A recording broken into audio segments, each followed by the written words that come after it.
Hey everyone, my name is Arif Mirza. Some of you know me as Adiji. I am the host and the producer of these domain socials. You might also know me from Name Cult, where I put up daily lists of expiring domains at auction and close out those daily lists. And aside from that, this edition of the social, it starts out, first hour or so with the usual random discussions on different aspects of the domain industry and domains. After that, the last good, long segment of this extended edition, we discussed end users and how to reach out to them, how to explain to the world at large, that there is value in domains, and it gets a little long, but there's some really interesting nuggets of information in there and some good ideas. So I kept the whole thing, and if it's something that doesn't interest you, well then skip to the next episode. But as I said, there's some good stuff in there, so it's there if you want to check it all out. And aside from that, if you'd like to join us for future episodes of the social, well, then go to thedomainsocial.com. So thedomainsocial.com, and subscribe there. So sign up. It's basically it's an email list. Once or twice a week, I will email out the Zoom link and password for the upcoming for the following social. So just be sure the first couple of weeks to check your spam box. Sometimes it goes there. And aside from that, enjoy this August 7th edition of Domain Social. So welcome to the Domain Social for the 7th of August, 2020. For those of you who want to follow us in the future, as I said, I've set up MailChimp for the emails. But the information will always be at thedomainsocial.com. Obviously, it's a domain. We're a domain show, so go there first. Even if my WordPress skills are not fantastic, doesn't need to be. The information is what counts, right? So you can always email info@domainsocial. That will hit me, and I will reply to you and put you on the list if you want me to do that manually. Twitter, we have @thedomainsocial. Facebook as well, Domain Social. LinkedIn/domain/social. And on that note, just a little idea of what the agenda is. 4 o'clock Eastern time. It's pretty much anything like incoming offers, recent sales, industry news, trends, Q&A, reviews. At 5, we're going to do the auction. As I said, we're going to trim it down a bit. So then at 5:30, we'll resume with everything else. At 6 o'clock, it'll be the after party, and that will be unrecorded. And last week went on for 5 hours. Today we're cut it down a bit because it's a really nice day, and my little buddy Steamy wants to go for another walk. We went for one earlier on, but so we'll maybe cut it at an hour or two. But on that note, let's begin. Hey everyone. How's everyone doing? We see Steamy? Good. Steamy, yeah, Steamy's here. Well, he's actually here. Actually, I put him in the background. Good to be here. But yeah, so oops. There we go. Where's my little buddy? There he is. Oh, is that your actual dog? Yeah. Yeah. Oh, There you go. You need to make him the official mascot. Oh, of look the at that. Social.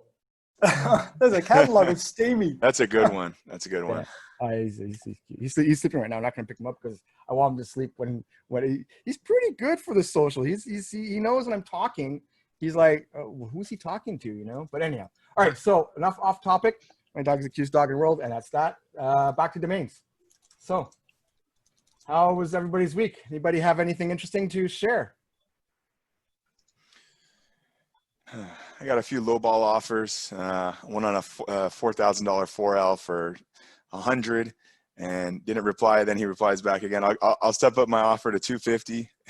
It was on Flippa. The minimum offer was 350, and then I just no need to reply at that point. Just too far apart. Always interesting to get those. You never know, but I usually reply maybe once, and then if it just doesn't make sense, try not to go in too deep. If there's other people to look for. Yeah. I mean, for every sale I make, there's probably at least 10 of those, right? So Yeah.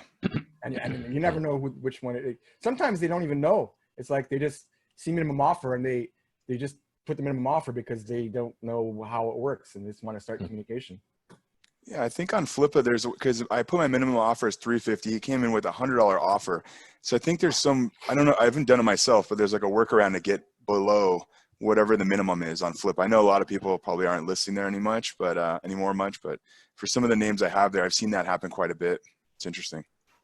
Well, actually, that's just maybe a contact member, just a message. Well, let me check the message. That's a good one. I believe it came in as an offer, so not just a message. Okay, then yeah, then you're right. Someone figured out the.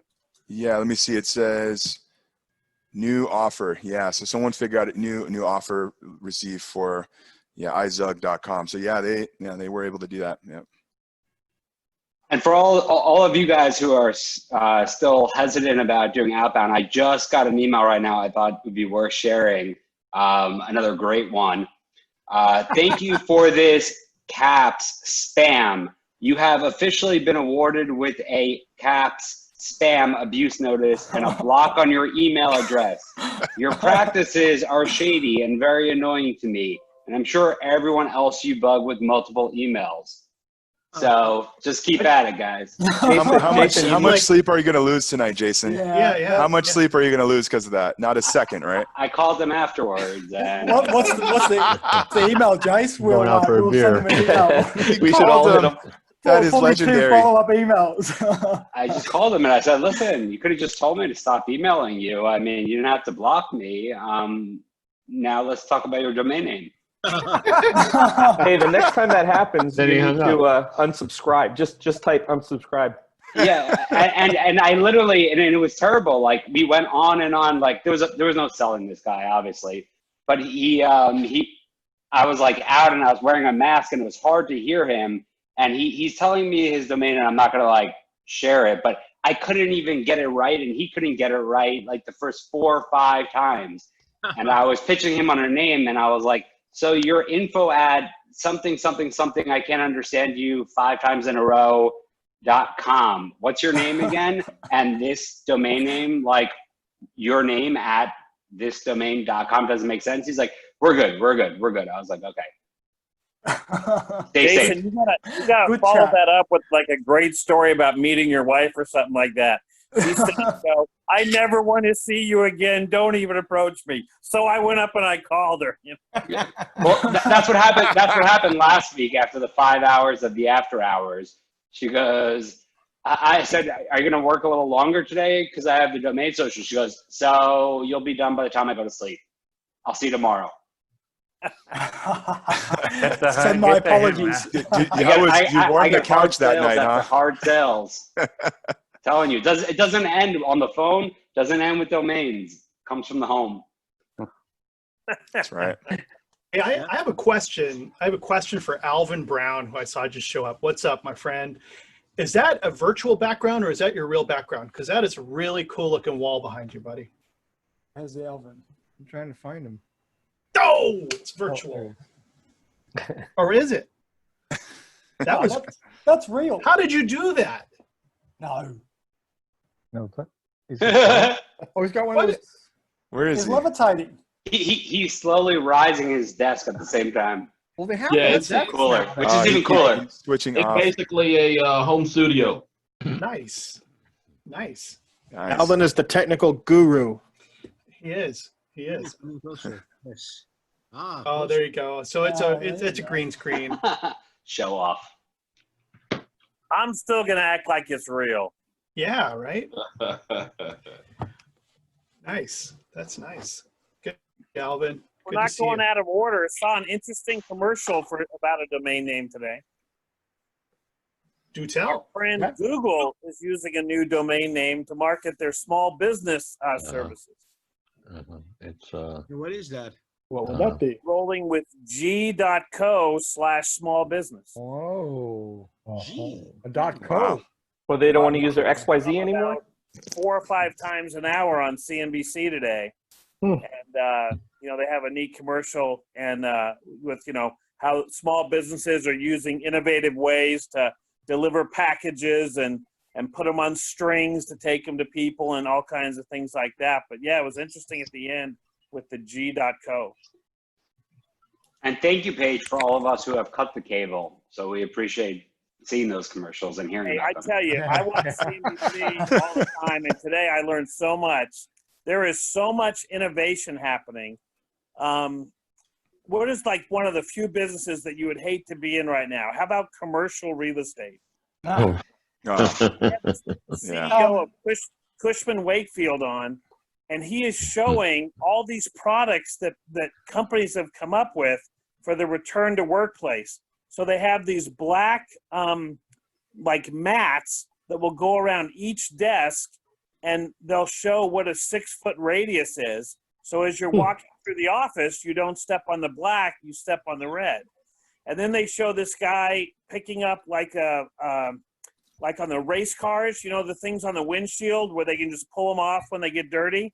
So you pick up this like desk protector, and then you take it with you to your desk if you're sharing a desk with somebody, and you put it down like a desk prophylactic, and then you do your work, and then you just get rid of that, and then the next person can use the desk if they're doing work sharing.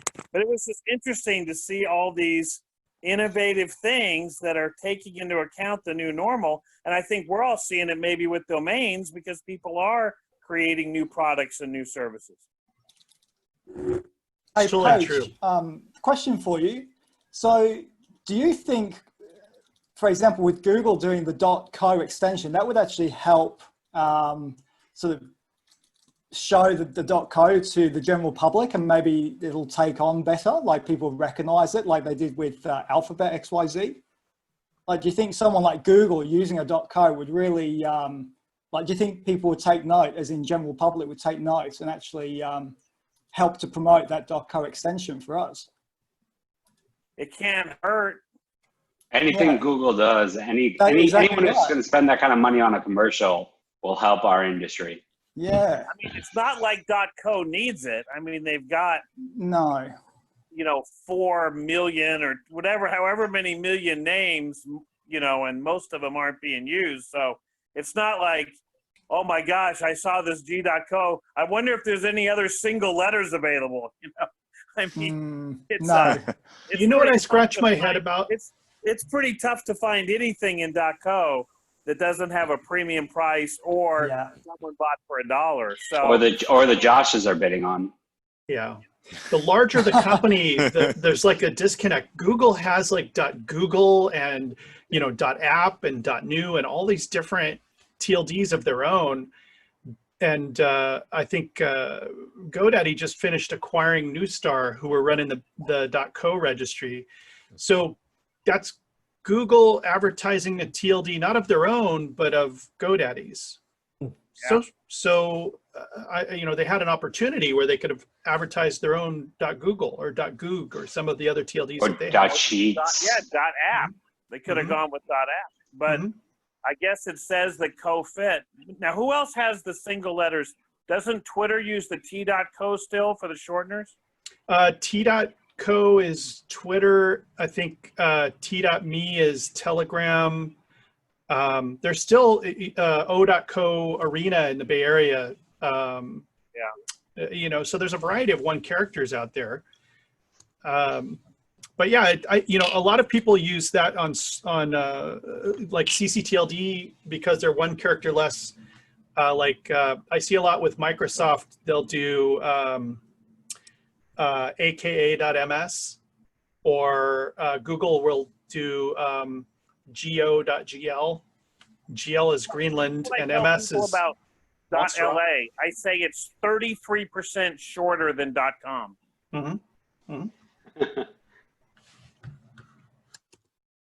More people coming. But I mean, all not of you a lot who of outreach not a to- lot of sales came from .xyz just because Google bought it, right? I mean, I think everybody expected XYZ to go up a little bit more, but right? When did that happen? Google No. Google did not buy XYZ. So Alphabet. Google bought Alphabet. bought XYZ. Yeah. But interestingly, in the show Silicon Valley, there was a company, a fictitious company that was like their Google, which was called Hooli, and they set up the website as hooli.xyz in the show. Didn't they actually have abc.xyz? That was Google. Yeah, Google. That was supposed to be their corporate website. I don't know. Right. Not like, I mean, nobody. It was. But I mean, it never was caught the on just moment of because they glory bought it. for Yeah, it didn't do XYZ, anything. and it kind of never went anywhere, as far as I know. It was good publicity for Daniel. Yeah. I don't know what came of it. How you know how XYZ is doing these days? Are they still doing their? They're doing great. In fact, they just acquired. They were partnered with Frank Schilling and Uniregistry on cars, and it's either auto or autos. And it looks like, according to the last public suffix update, that they took that over entirely. Oh, okay. Yeah, the auction was recently. I think Frank's. I think he sold off his TLDs. No, I think it was in the last month. The auction. I know of those three because I saw those. I don't know about others. But so Daniel's doing great, and that's good. You know, kind of pivoting. So this week I saw it's probably a flow over from last week, but we saw escrow.com reported that they saw a decline in sales. But what's so interesting to me is folks that are in our space that they're seeing elevation in the number of inquiries and the number of sales. So I couldn't kind of reconcile the two of those. My hunch, my suspicion was that it's becoming more and more challenging for people in the Chinese market to spend their money and to make those purchases. And so that's probably a heavy contributor to that attribute. But that's Jonathan, that's a hunch. Jonathan, I read that too, and I don't remember. Was it decline in total sales volume or a decline in transaction numbers? I don't remember, because that's a big difference too. You know, great question, and I didn't look closely at it. I just remember going around to people and asking them if that was their experience, and I'm not seeing, based off of what I'm hearing from people, that they're actually getting a higher number of inquiries. There's higher number of transactions occurring, and the volume is actually stronger. As far as I'll say one thing about that, if I can. Absolutely. I think there's a few components. I think that also one component that is probably more impactful than maybe what people would give credit for is that there are other solutions in the market for high volume transactions now.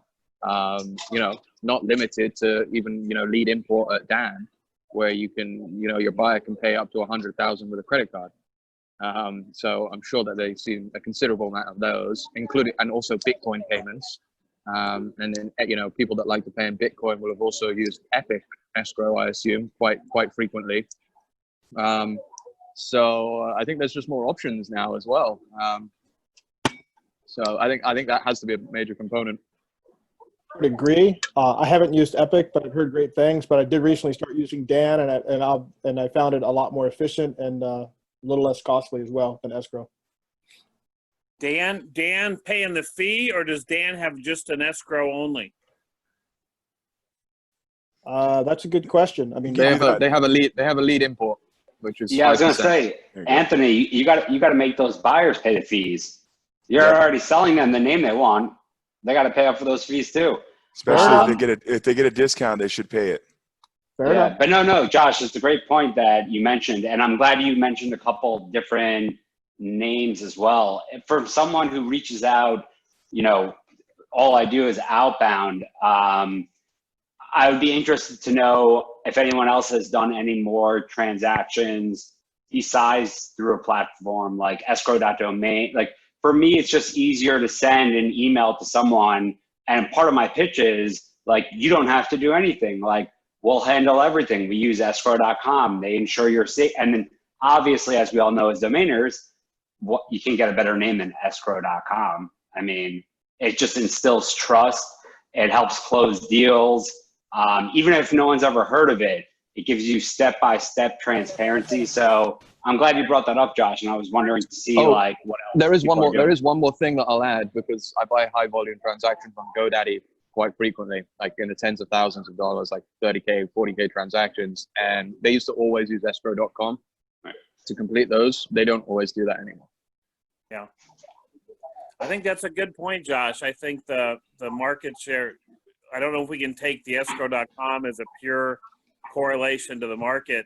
I actually didn't read the press release. I told them that unless they could verify their ID with the driver's license, that I wasn't going to read their. Good one, Paige. That's Or the probably part of the telephone issue. number. It's hard to get verified. I mean, I had a guy that he paid and had to get refunded, and then 2 weeks. It was 2 weeks for him to fully get his money back. After trying and trying, they wanted a special verification from his bank, like the handler ID, and then I ended up doing it on escrow. And the guy, Epic Escrow, the guy ended up paying with Bitcoin, and that was done in a day. So I feel like a lot of ones like that are kind of making people use these other options that Josh mentioned. I mean, they're just a lot more fluid and easier.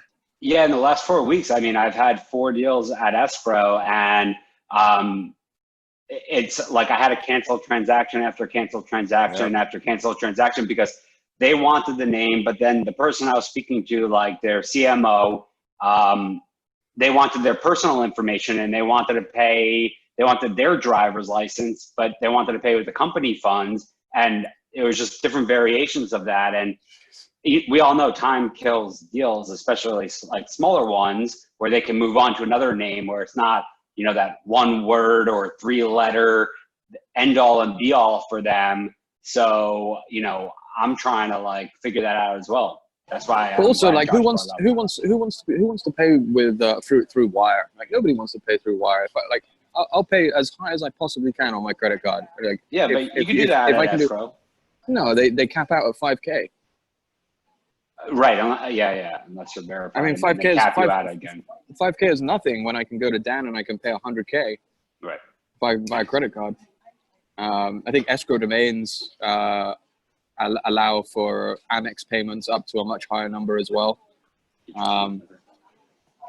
I mean, it's just like, if people start offering an easier solution, then of course you're going to start losing transaction volume. I mean, that has to be a component in my opinion.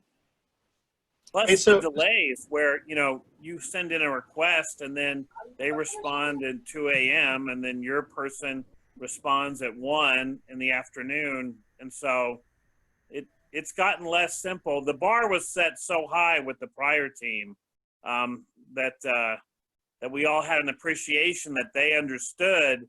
I think Jason used the word, the precariousness sometimes of a sale and the moment and collecting the money right then and finishing it right then, that we don't want to give people overnight to rethink things. So we'll see how that plays out.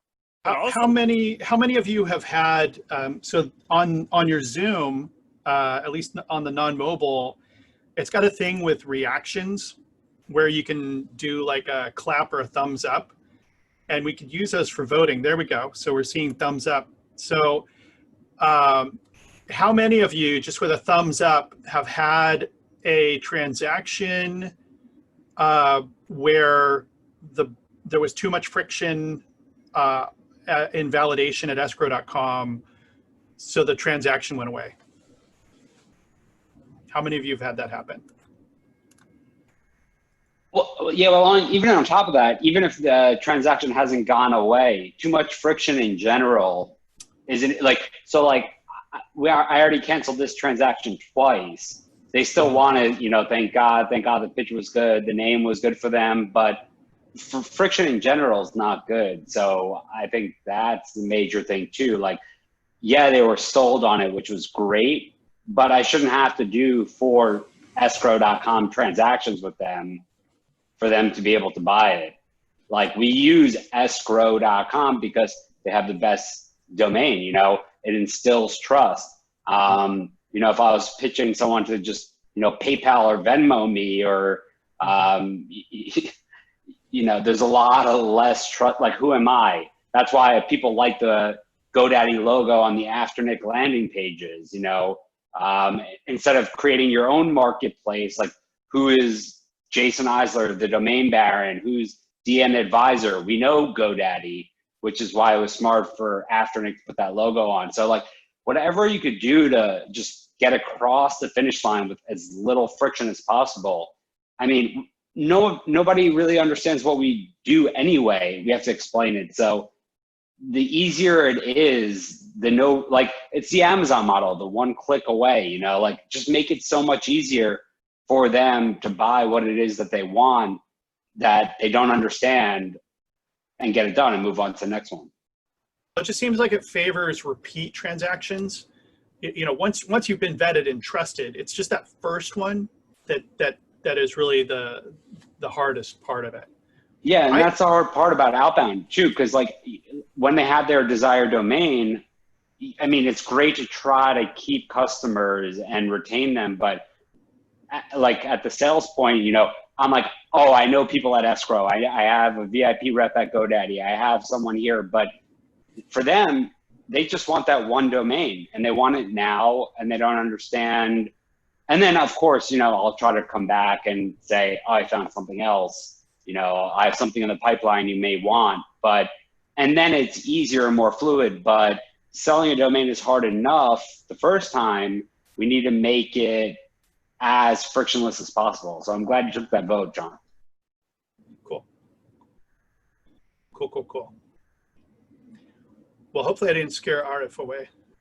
I was, how many of you, so I was asking Arif if he'd put together a poll. I don't know if you're doing it, Arif, but like, how many of you have done a transaction using crypto where crypto was paid? Can I see thumbs? I didn't see your message, sorry. Oh, that's okay. That's all good. So have you sold a domain and received crypto in exchange for it, whether it's Ethereum, Bitcoin, Monero, Ripple, whatever? So I saw a few of you. That's actually kind of interesting. It's worth mentioning that at Dan, buyers can pay with Bitcoin and you can get paid out with US dollars. Mm-hmm. So it's not just about whether you receive the Bitcoin, it's whether the buyer paid with Bitcoin, which obviously can't be done at escrow.com. That's a fair point. I think Epic's similar. I'm not sure on the details, Josh. Maybe you may have more experience. Yeah, I think they're the same. Yeah. And they also have Masterbucks too, which is kind of like their own version of crypto. But that was a big picture of mine. Like when I used to have my own domain marketplace with Tom at DMP, and my banner was the domain baron, and like we'll accept, you know, Ethereum, escrow, and Bitcoin. I wish I had more experience with that, especially when I had that marketplace up and Bitcoin was at 17, 18K. But I don't have enough experience. So I'm glad you brought that up too.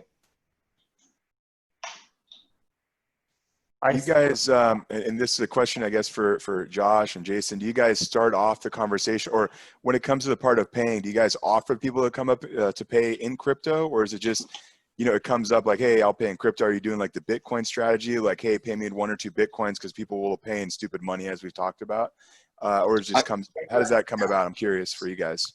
So I've got a negotiation right now where it's a 6-figure name, and we stay. The first offer I got was in low 5-figure range, and it, you know, US dollars, like a standard negotiation would go, and they basically said, hey, we will not pay 6 figures for this domain. If you're not good with that, then you know, we're gonna move on. I ended up speaking to the guy on the phone and mentioned crypto, mentioned Bitcoin and paying in Bitcoin, and that actually reignited the conversation, because they just, for some reason, and this is a Bitcoin guy, they just don't think about it the same way as US dollars. So suddenly, like 10 Bitcoin was suddenly reasonable for him, but you know, 100K was completely out of the question.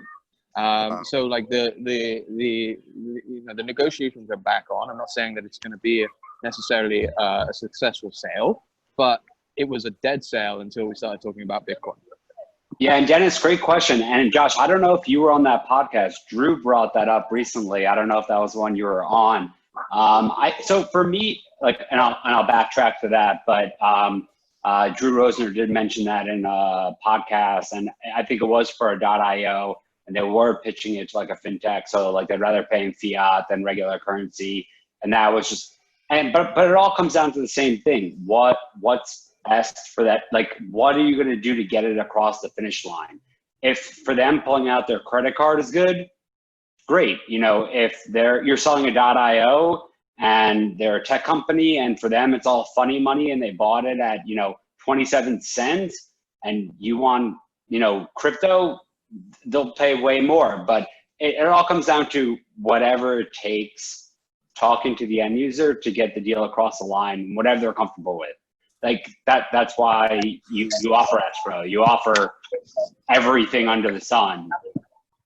I think Bar from Page Clinic talked about this when I spoke to him on the podcast recently, and he said that when he sold Jackpot. Oh, that's right. Yeah.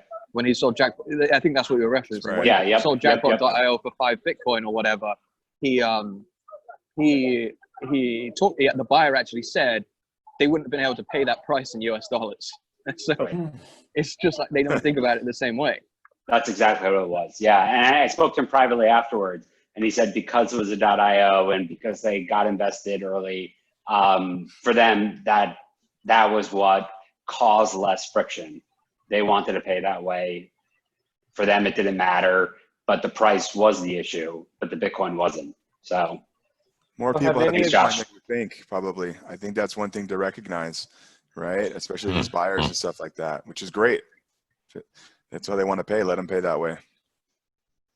So have any of you ever advertised a Bitcoin price and adjusted it compared to the dollar value that you want? That's kind of interesting, Thomas. I haven't. I mean, yeah. I mean, I've had somebody go and buy using Bitcoin, and in between their areas, they justified spending it, whatever the dollar amount was, if I would accept Bitcoin, because they had, the Bitcoin cost them fractions of what the discussed price was. So the fact that I would accept Bitcoin for it, for them, I think the psychological effect was that they were buying the domain at a discount based off of the prior cash value or cost basis of their Bitcoin. So then if you wanted to close a sale, let's say that you wanted to sell something for 10K. They didn't want to spend the 10K. Would you ask for 10K in Bitcoin, or would you ask for a little bit more because it's a little bit easier to swallow? I would I probably think it's ask for something a to little bit ask more. for. I think it's something to say in the middle. You know how you're kind of in that middle thing where they've asked for what's the lowest you'll take, and you're like, this is my asking price. And then you start having these discussions, about maybe timing. And I think it just keeps the conversation going a little bit. If you were trying to decide, like, Josh talked about when you're talking to someone on the phone, well, let me ask you a question. If I was going to try to get a little friendlier on the price, are you going to go ahead and are you going to do cash, or is this Bitcoin, or is this, and it kind of opens them up to the fact that people are using Bitcoin to buy domains. And I think it can't do anything but help you from a perception point of view. And then you may find out that they're like, oh, I can use that because that's kind of off the books, or it's in another entity, or, that type of stuff. So I think it's kind of nice to bring it up, even if you don't think it's going to actually play. It's just going to extend the conversation a little bit. It's so crazy though. A lot of buyers, if they're first time buyers, I find that opening up dialogue about accepting Ethereum or Bitcoin is kind of foreign to them. Like they still think of them as magic internet beans, and they don't see them as some kind of item of value. Yeah. Right? Some sort of. You could take it a little more granular, and I think what Paige said is really good. Like, it's all about getting across the finish line, getting the sale. So at the end of the day, like, let's go granular. Like, what's your business model? Like, are you an investor in Bitcoin? And then if you are going to accept Bitcoin, I don't remember where this came up, but a couple of years ago when the fluctuations were just insane, and I'm sure they're very similar now. I haven't checked in a couple months, but are you going to cash it out right away? And when you do cash out your wallet, you pay a heavy fee, or are you going to keep it invested and reinvest that money, and how are you going to use it? And could you buy another domain with it? So if you're an investor and you're a believer in Bitcoin, like Drew Rosner said he is, I'm sure he would love to get paid every transaction in Bitcoin. Others would just love to have the sale closed and cash out and pay the fee and then either reinvest in whatever they are or pay their bills. But that's also getting a little more granular with it doesn't actually matter if you're an investor in Bitcoin or not, because you can get them to pay in Bitcoin and then transfer it to US dollars. Right. But I'm saying you pay that, you pay a significant fee to take it out. And if you are an investor, not if you use Dan, because they'll pay you out in US dollars. Okay, I didn't know that, but also like to reinvest in more Bitcoin is what I'm saying. Like Drew's made a point where, you know, someone asked him a question: would you rather get rid of all your domains or, you know, keep all your crypto? And he had to really think about it. So when you're getting paid in crypto and you're investing in crypto daily and you're trading, it's a no-brainer on that point. So, question for you guys: how do you transact? So, if you go through escrow and it's a private sale, do escrow accept Bitcoin or, you know, different cryptos? So, if you've got a customer who wants to pay with Bitcoin and it's private, how do you transact such a so it's pretty simple. Like with Epic, for example, they send a wallet, they have a wallet ID, and that's like where they send the virtual the funds, and it sends through there. So depending on which cryptos they allow, which I know there's Bitcoin for sure with Epic, they send it to that wallet ID, and then they take it from there. So they give that information to the customer. It's private information to be able to send that securely to their address. It's like a long number. Yeah, it's like a string.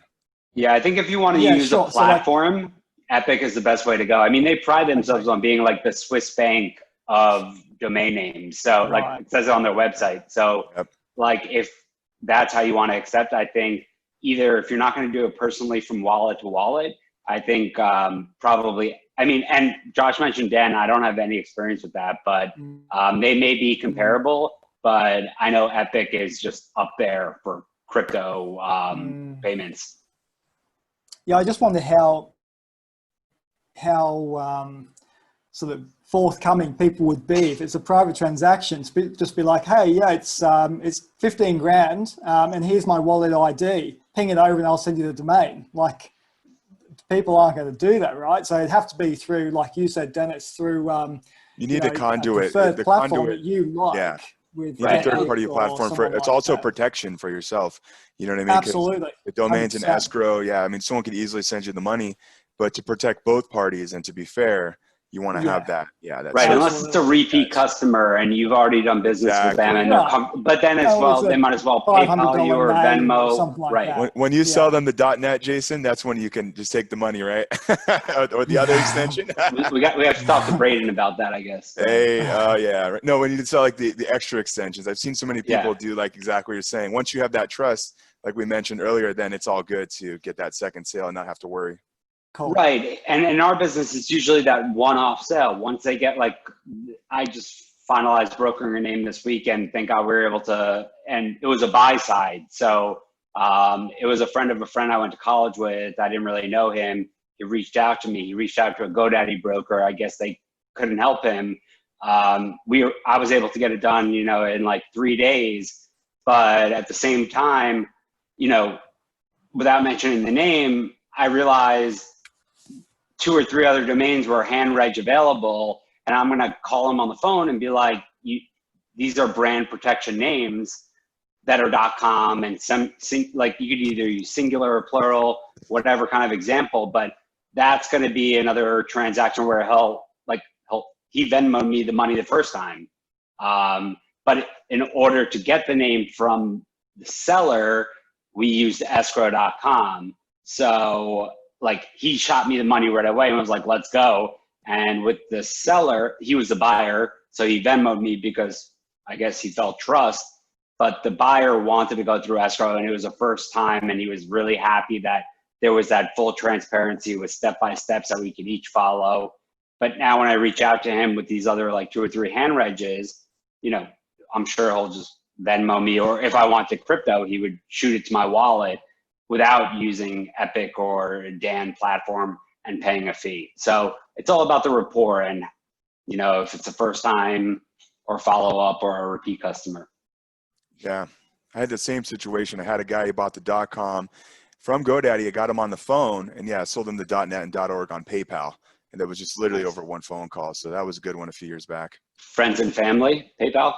Yeah, friends and family. Didn't have, Always, always, right? Please send it that way. Please save the fees, guys. Yeah. Yeah, always.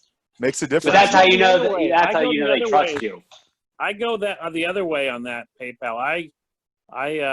I mean, for all you guys, I do friends and family, but a customer, I definitely want it to be a commercial transaction in case it ever gets squirrely. Yeah, Yeah, and this benefits to last that. deal that I had to cancel the escrow a couple times, I said, listen, like, obviously you guys want the name. The first two didn't work out. She didn't want to pay, like the CMO didn't want to pay out of her own money. And then we had to put it in the president's name. And I was like, well, listen, like you could Venmo me if you want, you could PayPal me. And she was like, no, like I'd rather just like you cancel the transaction again and put it in his name so we have a paper trail. But then I'm sure once I sell them this name, you know, and you do good on it, then it's a whole nother conversation. But yeah, Paige, it's a great point. Like everyone wants a record, and especially when you're paying out of a company fund, you know, you want it to be sent to your accounting department. You want it to be booked. You want it to be like listed. So it depends on the size of the name, the size of the company, and the rapport you have. If you've, you know, when Josh was talking about Bitcoin transactions, it's amazing if you ever do one. There's very little, are you sure, double check, log in. It's like, it's the fastest possible way something can happen, you know, and it can be like 1 second you own $100,000 worth of Bitcoin and you press a button and it's gone, you know, to Epic or to Dan, and there is nothing faster. I mean, it is amazing, really. And then all of a sudden on, you know, it's just amazing, really, because there is no friction. Hey, Paige, on your PayPal, would you agree that if you use PayPal, you should also have some sort of sales agreement? Because I know, unfortunately, if somebody questions a transaction with PayPal, they usually side with the buyer. And I did have a transaction. It wasn't a domain, but it was a digital service where somebody disputed it, and I had the contract, and of course that saved me. But what's your thought on that? Yeah, if I like to have something. I may not have a sales agreement, but I had the same thing happen to me. I had someone call, it was 9 months after, and they just called their credit card and said, I don't recognize this, and, you know, and then challenged it, and then PayPal took the money and froze it until I could figure out. And it was just a matter of, you know, calling them and saying, I know you probably don't recognize the name, you know, Site HQ, but it was for this domain name. Oh, yeah. But it was a hint of how precarious those could be. So I would say, if I have some type of trail, like if they had just called me on the phone and we had come to it, I would probably at least have an email to memorialize, I agree to sell you this domain name for one payment of this much money, or I would have put that on the invoice. So that there is something besides just possession of the money and possession of the name. So yeah, right. I think it makes sense to have something. I don't necessarily go to a full sales agreement, but like you say, something to at least show. Cool. Yeah, like I said, I just wanted people to be aware if they use PayPal. I'm not a big fan of PayPal at all. They're very happy with holding money. In fact, my first Dan payout to PayPal, they put a security restriction on my account. And they said, you know, we've seen some strange activity. And I said, how is getting money strange activity? But I think it's because it came from overseas. They're in the Netherlands. And of course, you know, I got it cleared out, but it's always frustrating to have your money held up. Well, I will say the idea of an instant payout, even though you have to pay the 1% now to get the money straight to your bank on your card, is kind of nice. And when it comes to the overall fees, I pay a lot of my renewals with my PayPal debit or credit card. So you get half the 3% back. So it makes it 1.5 points. So it's not so terrible for me when I look at my QuickBooks at the end of the year and it's like, you know, PayPal service charges $8,400 or something. And so, but one other point there I was going to say about PayPal. PayPal. No, can't remember it. What is it? Harsh just shared the link that came from Domain Name Wire today. I saw that. I didn't get a That's chance what to I was read going it. to say. Yep. That's exactly what it was. Yeah. Ah, I was look thinking at that. Yeah. Did you read it? I didn't get a chance to read it earlier. I just read the headline. That's what I was going to bring up, was they talked about, as opposed to the ambiguity of whether it's goods or services. I always put services, but you know, I think he said that they had put some extra protection in for sellers. Did anyone read that? No, just seeing it now, but it looks. I'll definitely check it out. Let's see here. Yeah, I saw it too. Great mind reading there, Dennis. That's exactly the point. Yeah, I had a feel because I remember I was thinking about that. Yeah. I was delighted to see that this morning. So in that case, I mean, Paige is 100% right. If you had done a friends and family transaction to shave a couple shekels off of your fees there, that would probably blow back on you as far as that seller protection. That's good to know. Yeah, I got to read into that. Yeah, hopefully there's some good transparency with them. Yeah, wait, hold on. That's a good question also. So if you have moved it out of PayPal, so I move the minute I get paid on PayPal, regardless, even if it's, you know, for my real estate investment company, or anytime anyone sends me anything in Venmo or PayPal, or one of those kind of platforms, I move it out to my bank account immediately. So, I mean, does anyone have any experience with that? Won't help. So when they charge it back, they put it against one of your alternate payments. Yep. Okay, great. That's exactly what I was asking. Thanks, Paige. They'll either charge it or they'll take your account negative, so then you can't receive anything without it eating into that balance. Yeah, it's basically you probably get to keep your money once you've taken it out, but you'll never be able to use it PayPal again. So wow. Oh, you mean you're talking about if you just said, "Oh, I'll go negative," and then come find me. Yeah, I think it's just more that until you clear it up, you know, it's either a freeze if you had funds in there, or they go get it from your backup method, and then again,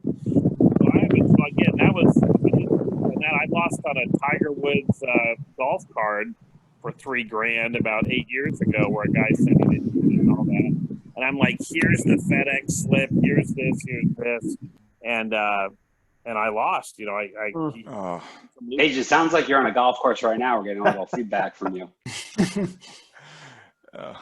That was Josh. This is the first, you know, the PGA tournament was supposed to be in May, but I'm playing today in Harding Park. Josh, can you mute when you're not? Yeah, thanks. I just muted him. Just got a little wind. Well, you noise. think that's funny, Russ? My wife wants that technique with me to shut me up. She wants a little mute button. Yeah, yeah.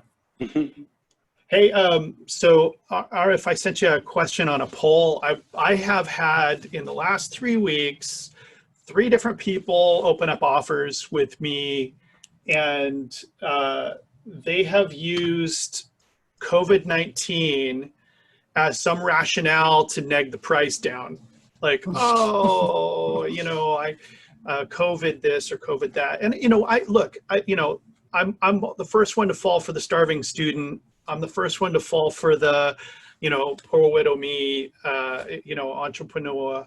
But look, that's a tough one. If people are getting at your heartstrings to try to neg you down, I don't know if that's the right thing to do or not. You know, like for as much as that's something that's drawing prices down, or people are going to, you know, want to do the right thing as a human being. What about, you know, there's also, with us all moving to home-based work and activities and remote work, it's actually driving the prices up. Yeah, Justin, great point. So great point, and I get this all day. People like, because I'm reaching out to people every day, and listen, I had to lay off my whole staff. I would love to buy this domain name, but, you know, my priority is getting, you know, my employees back.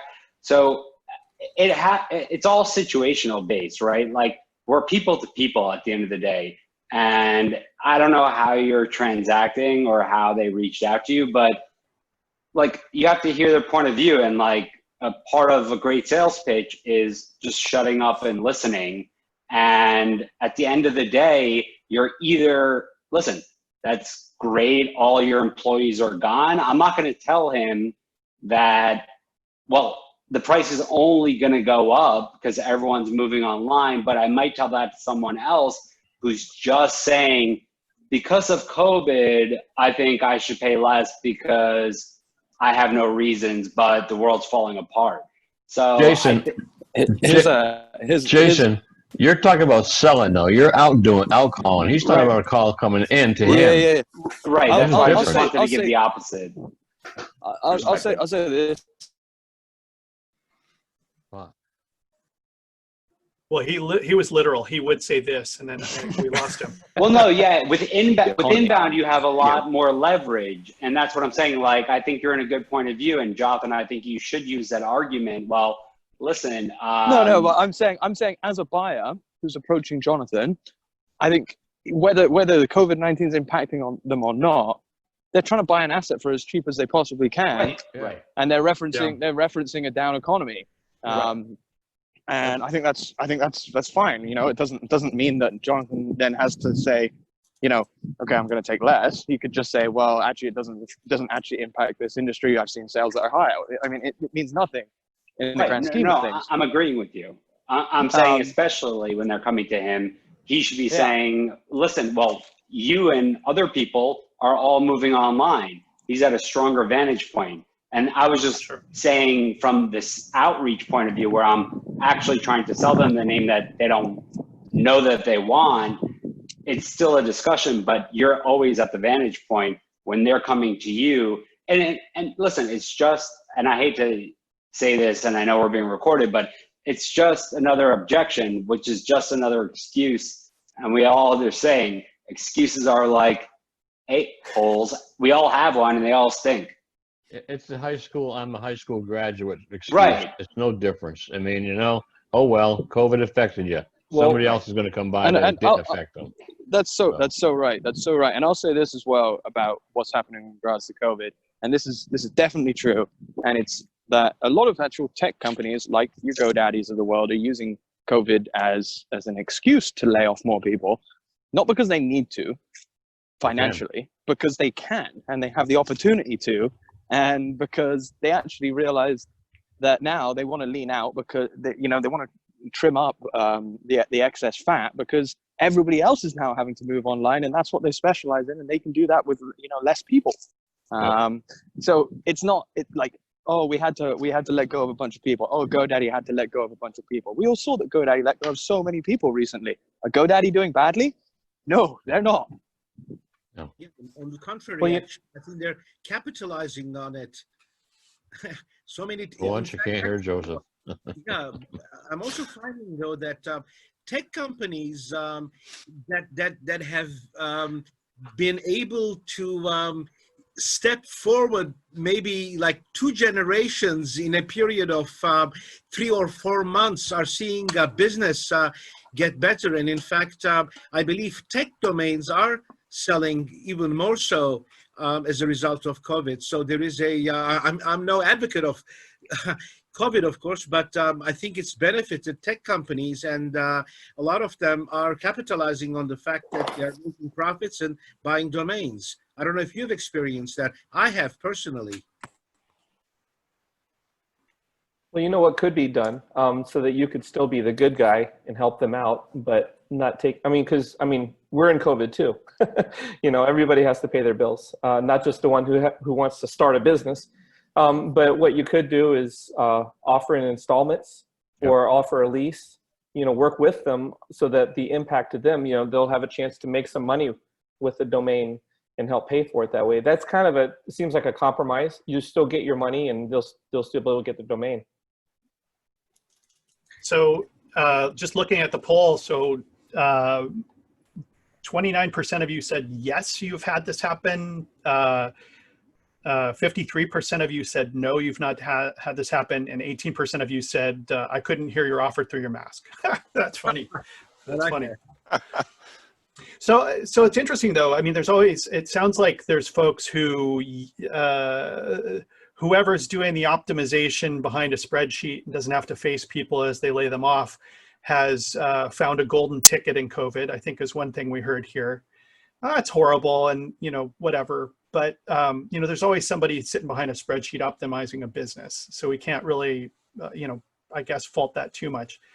My reaction when I have somebody come at me is I want to hear a little bit about their situation, but then I also don't. No, you don't. But my point is, I don't want to have my kids live in a tent because you are using this as a negotiation tact. And I try to be very reasonable and fair with any pricing that I do. But thanks for participating in that. Do you know what's oh, sorry, go ahead, Kevin. I was going to ask Jothan, can I get a look at your portfolio so I can make some offers? Yeah, sure. Just don't start coughing first, Can I lead into something that kind of reminded me of something that I'm thinking about a lot at the moment, and it's the fact that when you're in that discussion like that over a domain name, you're assuming that the person on the other end actually respects you and your business, and they don't. None of them, ever, because there's no publicity about domain investing as a bona fide method of making money, and well, there is a little bit out there, but it's very, very minimal, and 99.9% of the public couldn't care less about us and whether our business is going well or not. So something that I care about greatly is changing that sooner rather than later. And I think GoDaddy do quite a good job at kind of portraying the investment side of domain names in a good way. But you need a lot more. You need more PR. You need organizations to go out and actually fight for this industry being a real industry and a real market with real people who are trying to make a real living. But nobody does that, and everyone prefers to be a little bit more private with everything, hide in the shadows, including the bigger domainers. And I think at this point, something needs to change in that area. Josh, 100% correct. And last week I brought up, when we were all talking about sales, that inbound offer I got, and he didn't want to pay, and he used COVID, and he had it was icediamond.com, and he had the Ice Diamond, and I still haven't heard back from him, but that was his main excuse. Like, everyone told me to, stay solid, he'll come back. Amar was chiming in, and I agreed, and I, followed their advice, and he just kept saying, times are tough. Like, we'll just go with the. But the more transparency we bring to the industry, so just feedback on that. No deal has been made. No more contact has been happening. It's all through Dan. But yeah, the more transparency and the more people that we have talking to end users and explaining what it is that we do, so that you don't hear texts or emails like I read earlier, the more we're going to come out of the shadows. So people don't typically not buy domains because they can't afford them. Right. That's like, most of the time they can full well afford them. Like, whoever this buyer is, promise you that he can afford icediamond.com. Like, he can afford it, no doubt. And it probably makes a ton of sense. But you know what? The last thing that he wants to do is be the loser that paid up for a domain name from a domain name squatter. That's all. That's it. That is 1,000%. 1,000%. When I was working for .club, and you hit the nail on the head. When I was working for .club and I was selling tire.club, it took almost, the guy owned thetireclub.com, and he owned tireclub.com, but he didn't own tire.club. I reached out to him. The deal took a year. You would think it's a no-brainer. I asked him, and we have over 50 emails back and forth and multiple phone calls. The guy spends over $200,000 a year on marketing. $2 million a year on marketing. And he spent over $200,000 on domain names the previous year, but he wouldn't spend $2,000 on tire.club. And Was this it went worth on your for time is the question. right. But that's a different story. But going back to what Josh was saying, they don't want to be that. They want, it's all a deal. It's all a process. They don't want to be that guy that overpays for something they don't understand. And even if they do understand, they want to hold that. They want to hold that power, and they want to get a better deal. So Josh, everyone's different. Josh, to your point, I don't know of an industry that gets much respect. As a real estate broker, I'm being asked to cut my commission all the time because all I did was, after all, just show them the property that came to me electronically, even before the internet. That was it. You have, every industry has no respect. Yeah, but I mean, there's a big difference. Hold on, listen to the podcast with Drew.com. There's a like at Drew, he said he said who was it? Not he works with Drew. They were like, cut your costs. How are you going to cut your costs? Cannot cut. All I'm saying, well, costs keep increasing, but the thing is, all I'm saying is that the domain industry, no industry has respect. No, right they now, do. Domain industry has a lot less respect than any other. Like, I don't care what other industry you're talking about. The domain industry. I mean, I worked as a cash advance broker. I was doing 500% loans, and like over like 2 months on daily payments. I trust me. I know about industries that shouldn't demand that much respect, and domain industry gets a lot less respect than that cash advance industry. I can tell you that. 1000% agree with Josh, and it was Chris Zeiker. Chris Zeiker mentioned it. They told him to cut his fees, cut his costs. It's the same thing. It doesn't matter if you're a real estate broker. It doesn't matter if you own. Listen, that's what I'm saying. It doesn't matter. No, but it does, because listen to what Josh was saying. No one gets our industry. And if you're out there selling something that's been around for thousands of years, and you're willing to say, okay, well, normally my fees 15%, 20%, 7%, but I understand it's hard times, I'll take 5%. You're still providing the same service. You can't, you're negotiating against yourself. Listen, let me put it this way. Let me just say this. Let me just say this because one thing, and then I'm done. How many people? How many people say when they're a kid, I want to be a real estate agent or a real estate broker? A few, not that many people. How many people, when they're a kid, say I want to be a domain name investor? Yeah, that's still too new. That's a little too new of an industry to compare to, Josh. How many investors are there? Yeah, exactly. It is a new industry, Kevin. It is a new industry. That's the point. But if you don't educate on a new industry, then you can't expect people to buy within a new industry. That's why it needs education, because you get taught about real estate. You get taught about all these jobs. You don't get taught about domain investing, and you don't get taught about the impact and the power of a domain name to an end user. It's not even spoken about from a marketing standpoint in a lot of cases. 1000%, Josh. Like I want to be a Wall Street broker. I want to be a futures broker. Listen, listen, Kevin, you can take your headphones off, but because he's right. You're loud. Oh, I'm sorry. Well, I finally have it tuned in, but he's right. I want to grow up. I want to work on Wall Street. I want to do commercial real estate. People are taught in certain, parts of the world what it is that will make them money. But the irony is that you talk to people, especially young people, and you tell them about domains, like, oh, they always think it's really cool once you start talking about domains. Tommy, you were trying to say something before. What was it? Well, I was going to say, at the end of the day, when you look at who is the main sellers for domain names, it is design agencies, digital marketing companies, and everything else. These guys are more interested in selling a $10 name and charging the client $5,000, $10,000, $20,000, and then what they do is they charge additional services for that. So they're not interested in really buying domain names for domainers. Domainers don't exist really in the digital world when it comes to corporate branding and everything else, because it's all basically run by digital guys and digital agencies who detest us like vermin, because basically, a good percentage of the whole industry has been brought up that way in the last 20 years. And if I was a digital agency, I'm more interested in milking that client for as much money as possible. And I can do that supplying other services by designing a logo, and but- charging them 50,000 and flinging in a $10 domain and charging them 20,000 for it.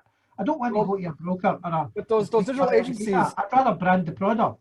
Those digital agencies, what they do is usually they take a commission, a percentage off of the value of the domain. So if they buy the domain for a company for $20,000, they'll charge an extra 10% on all their costs. So in effect, the higher the price of the domain, as long as it's within the budget of the buyer, of their client, the better in theory, because they're making a higher cut. Now, if it cuts into the total purchase, like if they have a $100,000 budget for the whole campaign, then yes, they can cut into other things where they might make a higher profit margin. But how many websites have you saw that cost $10 and they spent $500,000 and $2 million on a website on a $10 domain? You know, because those companies, those digital media companies, are making the money on that. You know, they're not interested in the domain. They would rather sell the $10 name and package it up, and then sell a package of £500,000 for a website that looks as if it's branded by a 5-year-old. So to me, basically, you know, the registrars and all that a way back, you know, failed to advertise on the TV and everything else, especially in the UK. If you look at the UK, you know, the registrar that runs the UK, I've never really seen them advertising anywhere. I've never seen them advertising in Chamber of Commerce's and everywhere else. So at the end of the day, who's responsible for, you know, what domainers are? The only time domainers get mentioned in online and everything else is when it's a UDRP, a court case, or anything else. You don't hear good stories about domainers.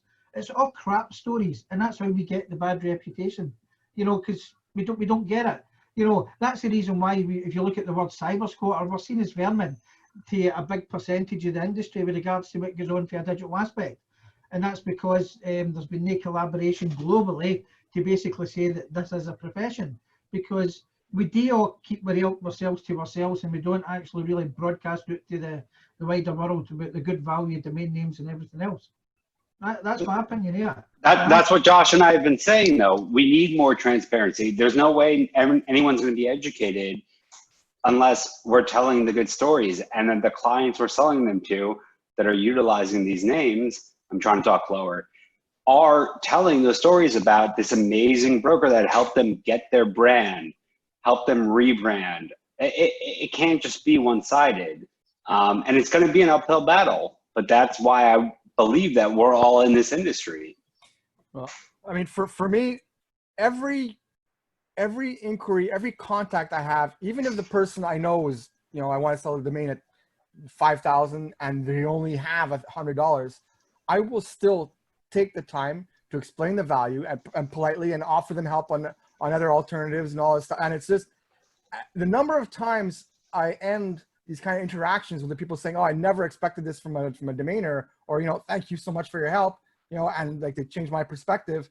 It happens regularly. It probably happens like once a month where I get somebody who, you know, ends the conversation saying, "Thank you so much. You know, you really helped me a lot, and you know, I understand the industry a bit better." Or they don't say it exactly like that, but that's, you know, the end message. And it's just, I think, yeah, we can't change everybody's minds, but I mean, what's the solution? I mean, we can do little things here and there, like make sure that every person who takes an interest in the domain, we educate them so that maybe, yeah, today their budget's $100, but in 5 years from now, maybe they get hired by a company and they have a $5,000 budget. So that's a really good point. And it's like, okay, so how, right? So how do we get people to understand the value of domain names and understand that it's not a bunch of people selling them that, you know, register them for $12 and is, you know, trying to get 75K back from it, right? Like that tweet from Johan from DoseBuy, right? It's like what you have to do is you have to have, like Jason said, more transparency, right? Which none of the big brokers want. None of them want, because you know, the clients that they're buying for, or the ones that are using them to buy, want NDAs, right? In a lot of cases. It's not that they absolutely need NDAs to get a transaction done, but they want NDAs, and obviously the brokers don't want to sever those relationships, whether it's an individual broker or a big broker like Media Options. They're gonna you know, respect the wishes of the buyer, which is good practice, and I would do the same in a lot of cases. But while all of those success stories and all of these people, like, you know, you just saw Approve.com raise $6 million in seed funding, and goodness knows how much of that was spent on the domain name. We'll see how they do. But, you know, you need those stories to be very, very public, to say how much they paid for Approve.com. So you know exactly how much of the seed funding was budgeted towards the domain, right? You need those things to be public. And if those things are public, then more people, like, you know, the average entrepreneur who's looking to get started, will understand the value of a good domain name. And hopefully we'll begin to understand with a little bit more PR, and this is the second element, with a little bit more PR from the people within the domain industry, right? To put the industry and the market as a whole in more of a positive light, as opposed to the early 90s and late 90s and early 2000s, where people were just, you know, squatting on domains a lot of the time, right? They were taking people's brands, they were using people's traffic, and there was a lot more of that back in the day. And, you know, part of that was because of, you know, parking and how much parking revenue you could get from typos, et cetera, right? So guess what? Domain investors have never had a very good reputation, but the market is evolving. Like, I'm not sitting here raking in cash. I'm not like, and I, you know, I work pretty damn hard in this industry all day, every day. And, you know, it's definitely not easy. And to get any kind of good name right now, I have to spend thousands and thousands of dollars, tens of thousands of dollars, even six figures. And the chances of me selling it is not like, it's not that great. I might have to liquidate those names. Like, I'm not over here just killing it on $12 hand rakes. And people don't understand that. And until that's like talked about a little bit more, or, you know, more people understand about the domain market or the domain industry, and people are more transparent about everything, then, you know, it will get better, but it takes time. And that's one of the reasons why me personally, I do all of these things like the podcast and, like, you know, spending so much time other than doing the most, you know, so like the stuff like the podcast is not a very highly revenue generating thing for me compared to the amount of time that it takes, versus, you know, I could just be barreling in and completely quiet in the corner, getting to a portfolio of 30, 40, 50,000, right? I'd love to do that. But if all the people, if that's all we do, if that is all we do, then unfortunately, nothing much will change. So we've been talking about this a lot, the last couple after parties to the domain social, and so I've kind of given it some thought. And one of my ideas was, okay, when with the domain show, I can't remember the name of the investor, but there was an investor that actually went into domaining to support his charity. Do you guys remember which one that was? He was in an interview in the domain show, Page's domain show. Yeah, Mike Mann. Okay, right. So, like, if we found investors like that who are doing charitable things, people love that. And, you know, we could actually make a movie on Netflix. So that's my idea. Or maybe we'll have a weekly domain show that's about domains, and we can show a better light to the rest of the world. That too. Maybe. But but see, everybody watches Netflix, right? True. Everybody wouldn't watch the weekly domain show, but just have like this, you know, feature show that, because people don't know about domains, and it would just kind of interest them. And if we had all these people doing all these charitable things, because when you do sell a domain, it is a huge markup, you know, and there is, you know, things that we can do to help the world with those proceeds, and a lot of people are already doing it. So that was just my idea, because I think that's a good idea, Deborah, and I like your thinking. I think that's that's very helpful. You know, I don't know who would do it. Like, what I don't understand is that if nobody knows about domains, why are the damn expired domains auctions so high? It's everybody on this talking call. about the general public. Obviously, somebody knows about domains, but yeah, somebody. You know, the general public. If you walk down the street and take a poll, like most of the people I bring up, well, I'm doing domain investing now. They don't have a clue. They're like, what? Yeah, but that's the thing. It's growing. That's the opportunity you have to spread it. I mean, it sounds like it's one person, but if everybody introduced it to one person once a week, well, then how many people, it's like 50,000 after a month. I mean, people, it doesn't sound like a big amount, but it's just slowly but surely.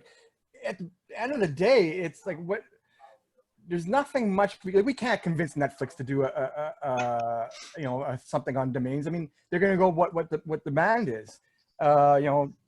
Is there enough to justify making a movie about it? I don't know. But I mean, what we can do individually is every touch point we have that lets us talk about domain, we use that. We use the opportunity to tell people what, the advantages of a domain. Like, people ask you, what do you do? Well, I'm a domainer. But then don't just stop there. Just say, yeah, I'm helping people try to figure out, the best way to connect with their potential clients if they're a startup, or, I think that's why a lot of people try to use the term, like, not necessarily domainer, but like branding and that type of thing. Because if we say we're branding or helping people brand, that means we're helping them connect with people. Branding doesn't have the same negative connotation as domaining, or people don't even know what domaining is half the time either, the general public. Yep. But can I say something real quick? Yeah, good point. But I think sometime, in my opinion, we are even ashamed of what we do. And I explain what I mean by that. So yesterday, my wife told a friend who's a law professor, she said, reach out to Ellie, he'll help you buy a domain name. I said I wasn't interested. But anyway, she called me and said, okay, Ellie, I have these domain names I want to buy. Can you help me buy them? And so I asked, I said, okay, what do you know about domain names? She said, I know about GoDaddy. I said, okay, excellent. So think about yahoo.com. That's a domain name. So there are like hundreds of other GoDaddy out there, probably more reasonable than GoDaddy, but I love GoDaddy. So I explained that to her. I said, okay, so when you buy a domain name, it's like you renting an apartment for a year. Now, if you rent an apartment, I simply have to put stuff in the house. So I explained to her exactly all the process. And at the end of the day, she ended up buying domain from Epics and buying 4 or 5 domain names. And she said, but I wanted the .com. I said, well, somebody already have it.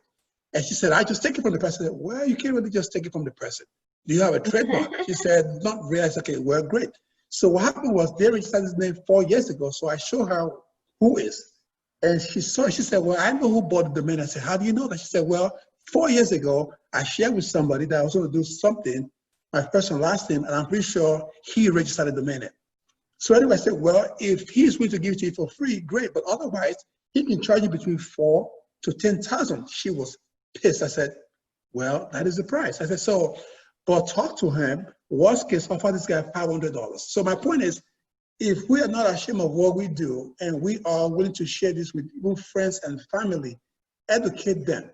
They can in turn educate other people. But sometimes we live in this small community where it's just about us and what we do. But sometimes we have to be open-minded and tell other people about what we do. It's like being a Muslim or Christian.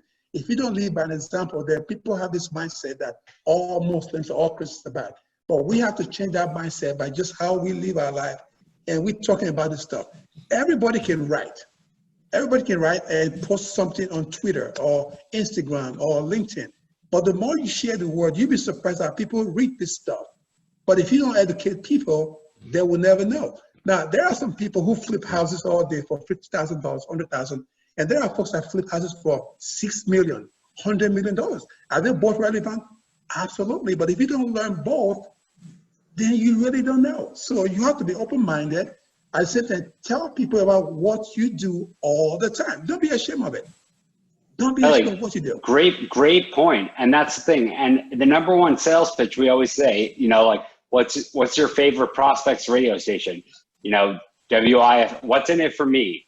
What's in it for me? You can't say, I have a portfolio of 10,000. I don't need your money. What's in it for them? What are they going to gain from it? And unless we continue to educate end users, our industry will always be in the dark. We'll always be domain squatters. Yeah, and one more thing that I wanted to say. One thing I wanted to say was, as far as RF, you said like Netflix would never run a movie on this. Well, okay, so Netflix has a movie that I've watched quite a few times on What the Health. And it's on things that the general population, it's against the normal diet that we have. And I'm sure like the guy who did What the Health was up against this big mountain because he's trying to convince people of a different, healthier way of eating.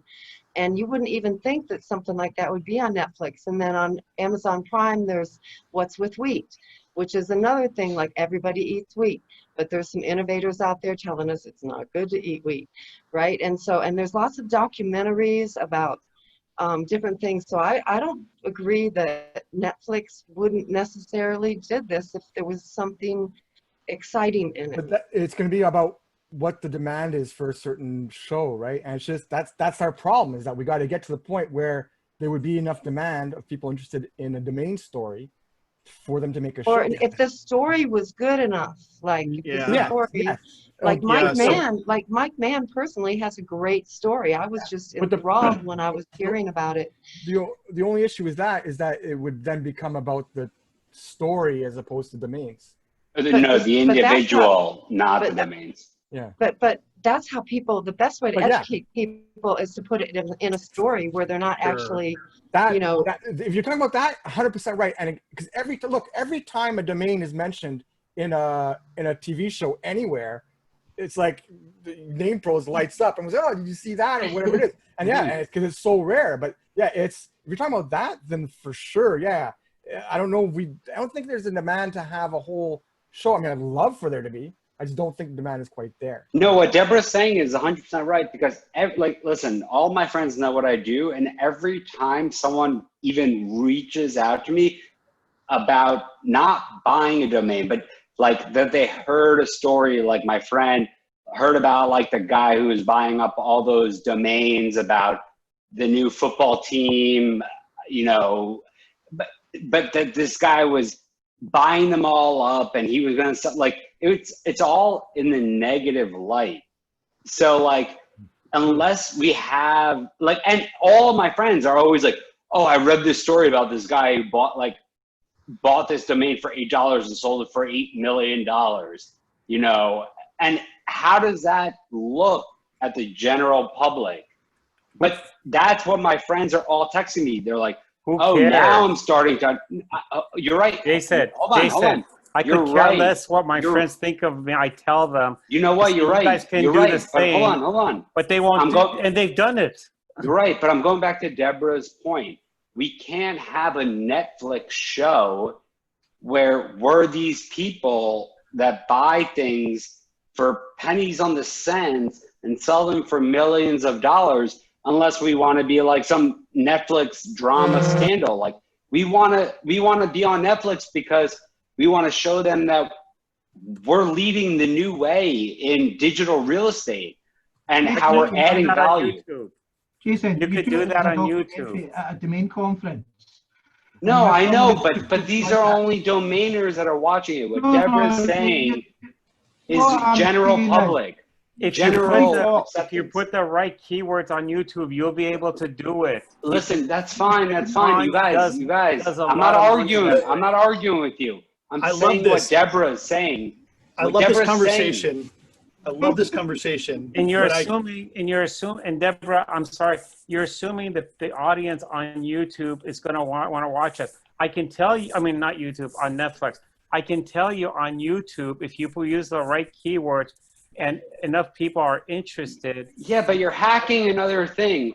You have to, what Deborah's saying is go on mainstream, on Netflix, a Hulu, YouTube, an Amazon Prime, and watch whatever show you're watching. And you know how expensive it is.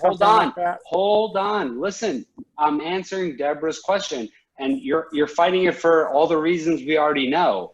But what I'm saying is, I agree with Deborah. Like when you're watching your favorite show on Hulu, Netflix, Amazon Prime, and they cut to a 30-minute commercial, who is gonna want to watch a domain documentary or a domainer show? And that's exactly what she's saying. We don't need these stories about people, squatting on domains. We need stories about brands and businesses that are also saying. I don't want more competition. I don't want the prices being. All right. Well, that's a different story. But you're still not addressing. All right, guys. Hey Hey, guys, so look at let's this. hit the, Listen hit to the the pause listen button to on the this. latest. Guys, Listen to guys, the this is latest a great domain conversation. It's Sherpa. been go on forever. All right, well, let's I do just this after think the auction, right? But yeah, we can do. before I will talk about this off the record when we're not being recorded. But I just threw in 2+ years as the exec director of the Domain Name Association, and we did a lot. And it's very hard to make an impact with this. But I'll talk a little bit about this. I did want to say one of the biggest needles that moved was the blacklist having something about, the keys to the internet and people meeting in a secret room. There's nothing sexy about our industry at all until there's those big dollar sales where people make a huge margin. Otherwise, people think of us like plumbing. Like we're as sexy to people as plumbing when they want to build their house. And so we need to work on ways to do that. But let's talk about that in the social after this and off the recording. All right. Just one more on thing. that note, Our industry was talked about in early 1999, 2000 when those big sales happened. Then the .com became .gone, this, that, all the jokes about it. And then actually, I remember one time or twice reading an article saying big companies didn't want to even have it associated with their .com. They didn't want to advertise it anymore. I mean, the thing about it is that who cares what people perceive? As long as you're making the money, what do you care what they perceive? They want the domain. You're let them right, have but it. we're never going to come out of the shadows. And Deborah's point was getting out. It's 5:33. Auction's supposed to start 5. I think people submit their names. It's an amazing conversation. Sorry. No, it's good. I mean, I wanted to keep it going. It's 33 minutes to let it go, and that's great. But it's just I got to get to this, and we'll get back to it afterwards. We'll talk about it afterwards. So on that note, just for the auctions, if you guys are going to submit auction submissions, as I mentioned before, I will be editing this section out probably of the socials going forward. So so that you're not, the wholesale prices aren't publicized. And I'm going to reduce the length too. So it'll be limited to 1 per person going forward. So anyways, if you want to submit your domains, send them to info@themainsocial.com. Title your email domain for auction so that I can distinguish it and find it, because I go through them on the Wednesday, 2 days before, which is the deadline, by the way. So many of you asked me today and yesterday, is it too late? You can ask, but I mean, once I have the slideshow prepared, it's pretty much done, and I have promoted it. It's to your advantage that you wait till I actually have it in the promotion sort of slide I put on Twitter and a couple other places. So yes, you must be present for the auction. For each domain each domain, it's going to be one from after this week will be one going forward per person, but include the current registrar, the expiration date, and reserve, if any, and also include the renewal cost if it's not a .com or .net. Priority will be given to no reserve and realistic wholesale reserves. You'll be allowed to withdraw your name at the time of the auction if there's under 40 people in attendance. You'll be given 30 seconds to pitch your domain, so please prepare and practice in advance, unless you're me, which is, I should listen to my own rules. But anyhow, there's no commission. All the sales are between buyer and sellers, and the domain social has no official role in the exchange. So that's the first part, and then, of course, my computer's freezing. I'm available for all pitches, guys. Yeah, I was going to send you mine, actually. I do different accents too. Oh, yeah? Yeah. So, there we go. All right, so for the auction itself,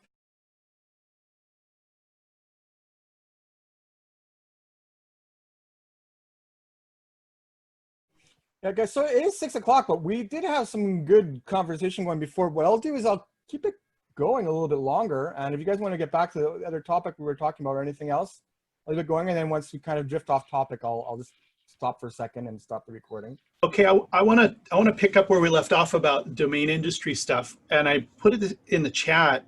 There's a guy by the name of David Sams, who some of you may have seen keynote at conferences or talk, and he's a guy who has been involved in the domain industry for a very long time. He worked on he works in television, and back in 1989, he filmed this. It's just, you describe it today as extra. It's over the top. It's a roller derby show. And the sports networks are so hard up right now for content that they licensed this from him, and Fox Sports 2 is running. It's called Roller World, or is that right? Roller Games. It's called Roller Games, and it's on in the afternoon or evening on Fox 2 if you get Fox Sports 2.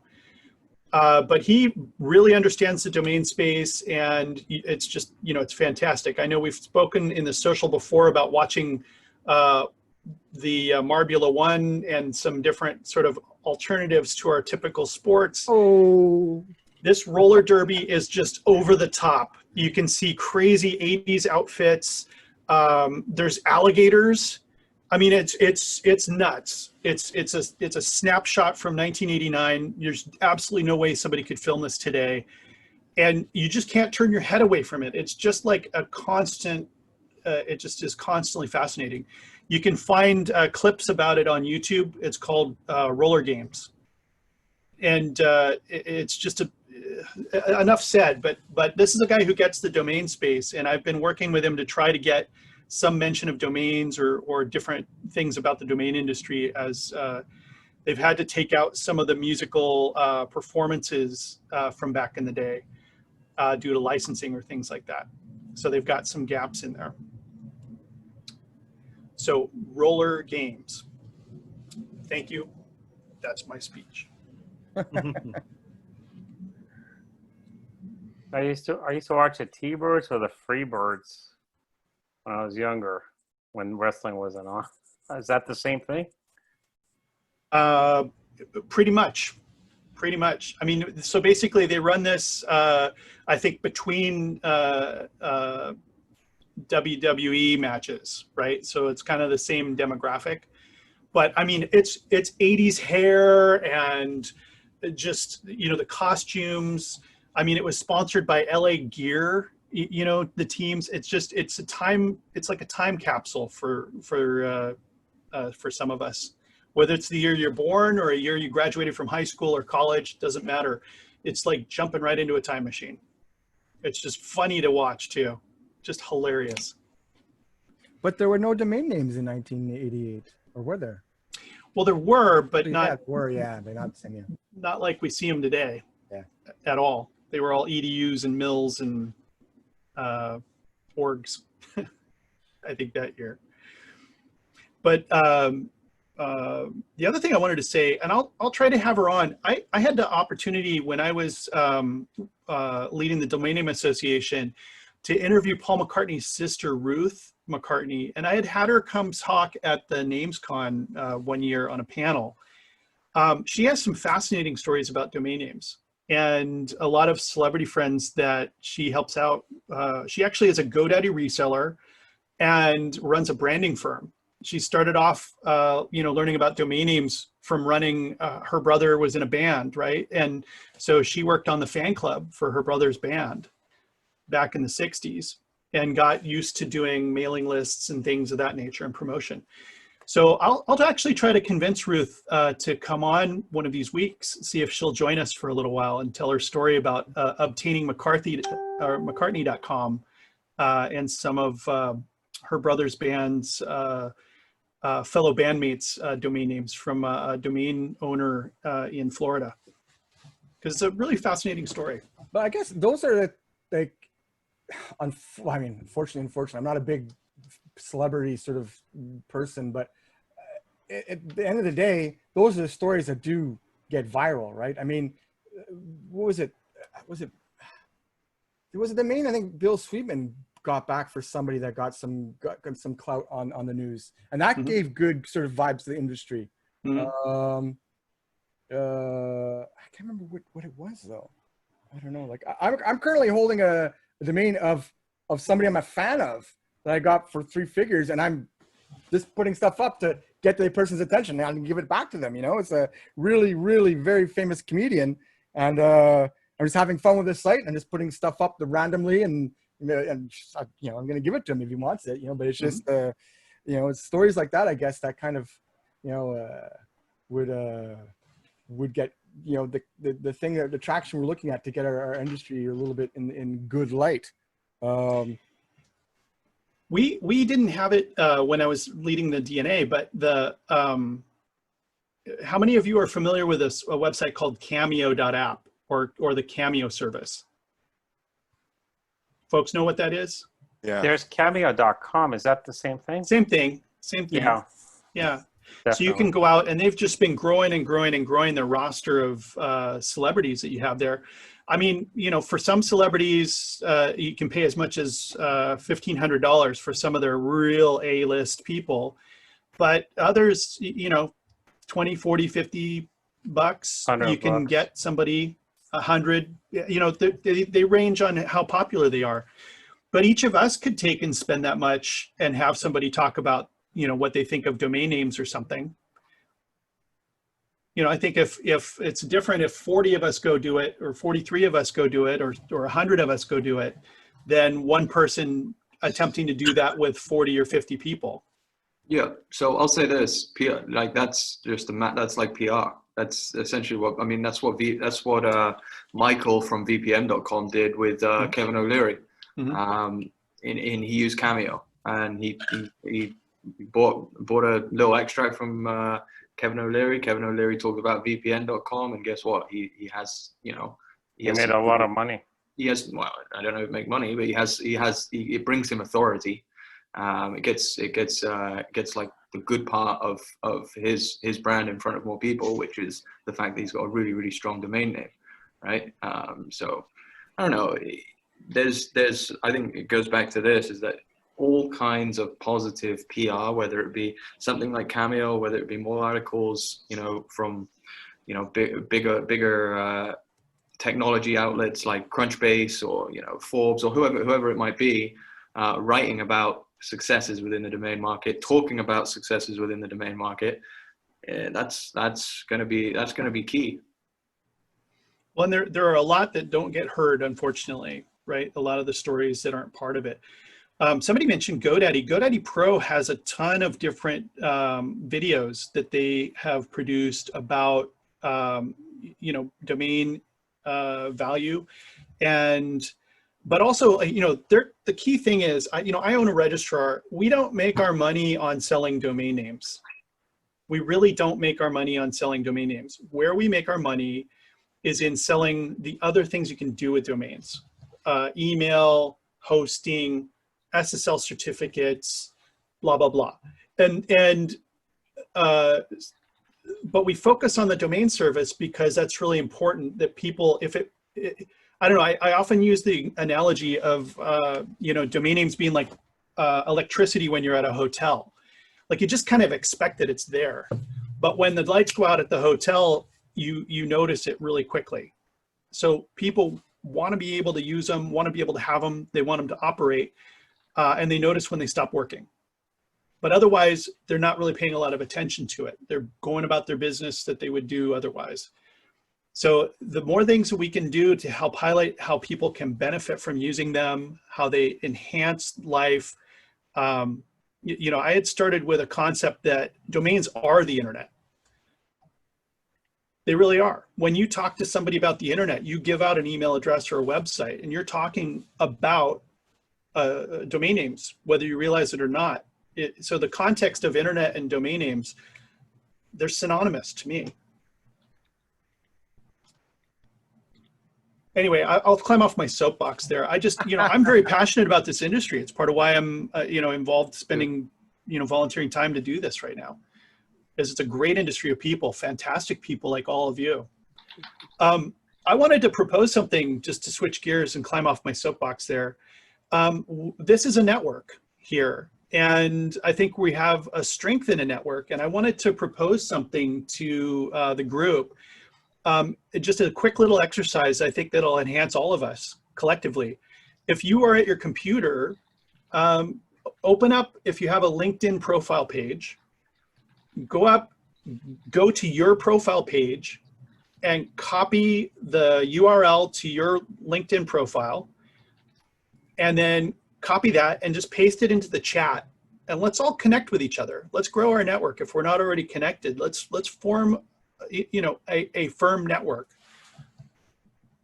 I didn't do it myself. I should probably do that. Yeah, I'll actually get the one for the domain social as well. Oh, and yeah, I noticed that there is a group for the domain social. If you put that in as well, Arif, let's make sure I'll join that. Or even better, if there was or could be a domainers association on LinkedIn, and then everyone could join and be informed about events and new information. There are a bunch of groups. I don't know how, but I regular don't they think are. they're on very LinkedIn, active, a yeah. lot of them. Yeah. Kind of slow. So I think we need one of those. I have one of those groups, but I don't do anything in it. I just get like five to 10 new people try to apply for membership or whatever you call it every week. But I could see those growing pretty quickly if we put one that we all join. Yeah. Does the ICA have a social media presence? That's I don't see much of them on social media. It's definitely, I'd like to see more of that. Yeah. So the Internet Commerce Association does have a LinkedIn page, and they do have a group. I don't know if they're tied to their membership or not to be a participant there, but that's a place you can give them support.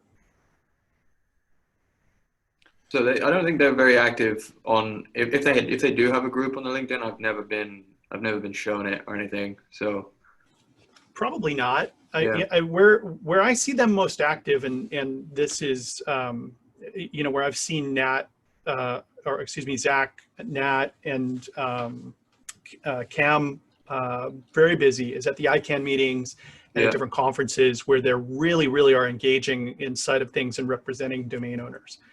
I say that a lot, but I know, and I probably sound like I'm always saying positive things, but they really are very active and in some really hard conversations with people. Yeah, they're super active, and I, like I said in the chat, I would encourage people to join if they can, and I think most of us can. But the more people that join, the more they can do. So that's the cool thing. It's like, if more people join, they're going to do more for us. And I think they do a lot in kind of like the legal aspect of things, and they go to like these ICANN meetings and whatnot. And that's one element that they're good at. But the more people that join that are part of the industry, it adds another element to things. And then maybe with more support, they can allocate portions of some of the funds for new people to do a little bit of more of like the good faith, goodwill, PR type stuff that would help coming from an organization like them, as opposed to a private company like Media Options or something like that, right? So I think, but it starts with more people joining so that they have more support, because it's for all of them, including Zach, and it's not their full-time job. They're not like making a ton of money from it. They're probably not making anything. So they need support from people. It's absolutely true. And similar, like I was part-time and the only staff member at the DNA, which is really challenging to get things done. So it is hard work to try and represent a whole industry and try to get all the PR and everything that we could or should be doing. So we really have to lean on what companies or what individuals can do. But that doesn't mean that we can't coordinate our message and not duplicate our efforts and focus on things. One thing that was really powerful that the ICA had put together is the code of conduct that they have. One challenge that I've often run into is, for as many good things as there are about our industry, there are people who have bad experiences, and those tend to just be 8 times as loud. So you really being able to point at those kinds of code of conduct as being a bright line to point out that there are good actors, and these are this is the practice that that's the walk they walk. It has higher integrity. That those are some things that they really do. And I don't mean to pitch the ICA so much as to say, that they do have some things that could be supported. by us. I'm soapboxing again. Gosh darn it. I'm going to mute myself. I got to learn God's balance. I have think there's 2 a ears lot. and 1 mouth for a reason. I think there's all these it's a great discussion and all the suggestions are really good. I don't think there's any one thing though that needs to be done. There are many things on many fronts that need to happen so that the domain industry needs to have a public image, a public presence. And ICA is a really good start, and there's a lot of really good starts. I mean, the work that Michael Seiger has done to legitimize the process of educating yourself about domains. Now that's internal mostly. That doesn't go out to the public. Doesn't do a lot for PR, but it starts to proceduralize, the process of domaining, how you do it and what you do it, and what the guidelines are, and the fence posts and the goal posts and all of that.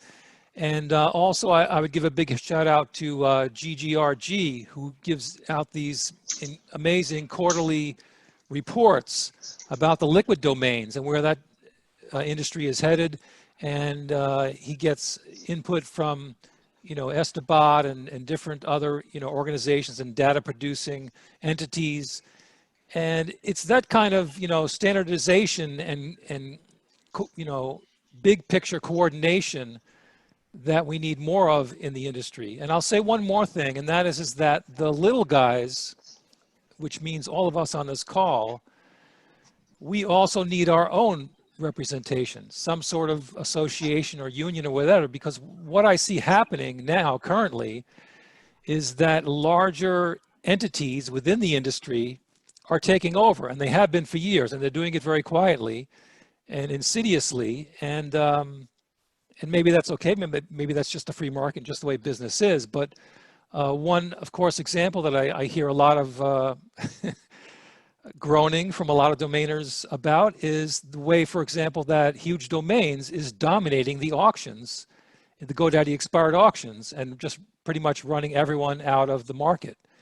And that's not the only place it's happening. There are other areas in the industry where that kind of consolidation is pushing us to the margins.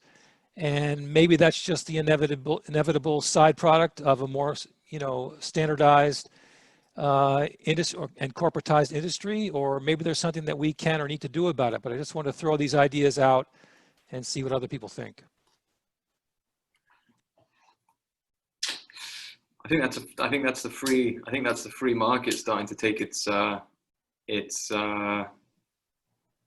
of position, which is painful for small-time investors, but just means that you need to keep trying to find. I was talking about this the other day.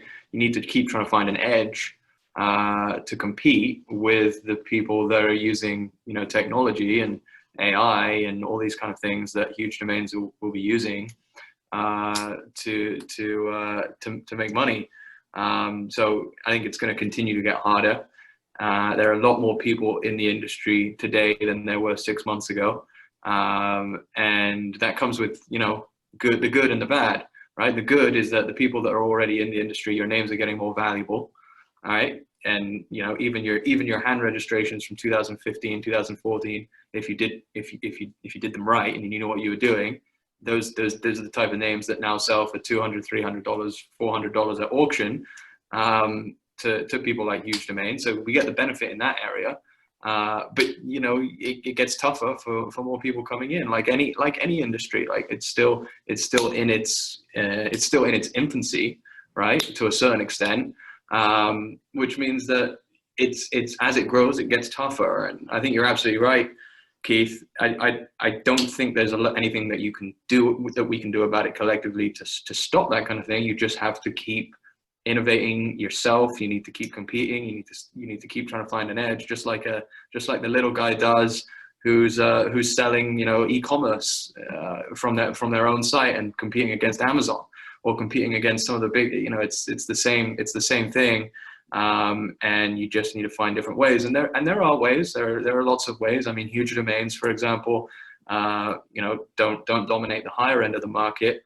Maybe you could argue that's more dominated by people like, media options, but they're in that spot because of capital, and they get people bring them deals. It doesn't stop the smaller guy like you or I going out and finding those deals and building up and to a point where you can then actually buy those kind of names as well. But so there's like, I mean, that's just one example, and I'm probably going off on a little bit of a tangent here. But what I'm saying is there are lots of little opportunities everywhere. It's just getting tougher and tougher and tougher as more people come in. That's why I don't want to advertise it anymore. I mean, yeah, but if you're the pie gets bigger. If you're in the industry today and you're doing a good job and you're buying names, as more people come in, the pie gets bigger. It's like what I said. There's two sides to it. Your inventory is getting more valuable. If you bought right over the last couple of years, or if you buy right today, your names are going to be worth more 2 or 3 years from now. Maybe. Maybe. Yeah. If you buy right, Maybe. they are. I mean, what's right? What's right? Seriously, what's right? I have no idea what's right. I'm not sure. I mean, wait. So what Josh is saying, just if you're selling them, I'm not saying that every person that buys today is going to have more valuable names in 2 or 3 years. I'm saying people that do due diligence, but that's less and work very inventory. hard, will be able to have more valuable names. Amen. What Josh is saying is it's simple economics. And like, I graduated with a degree in economics. Like, competition is good for industry. You want an influx of competition. I mean, the more competition means your industry is growing. If your industry is growing and you're in there, the whole pie for yourself.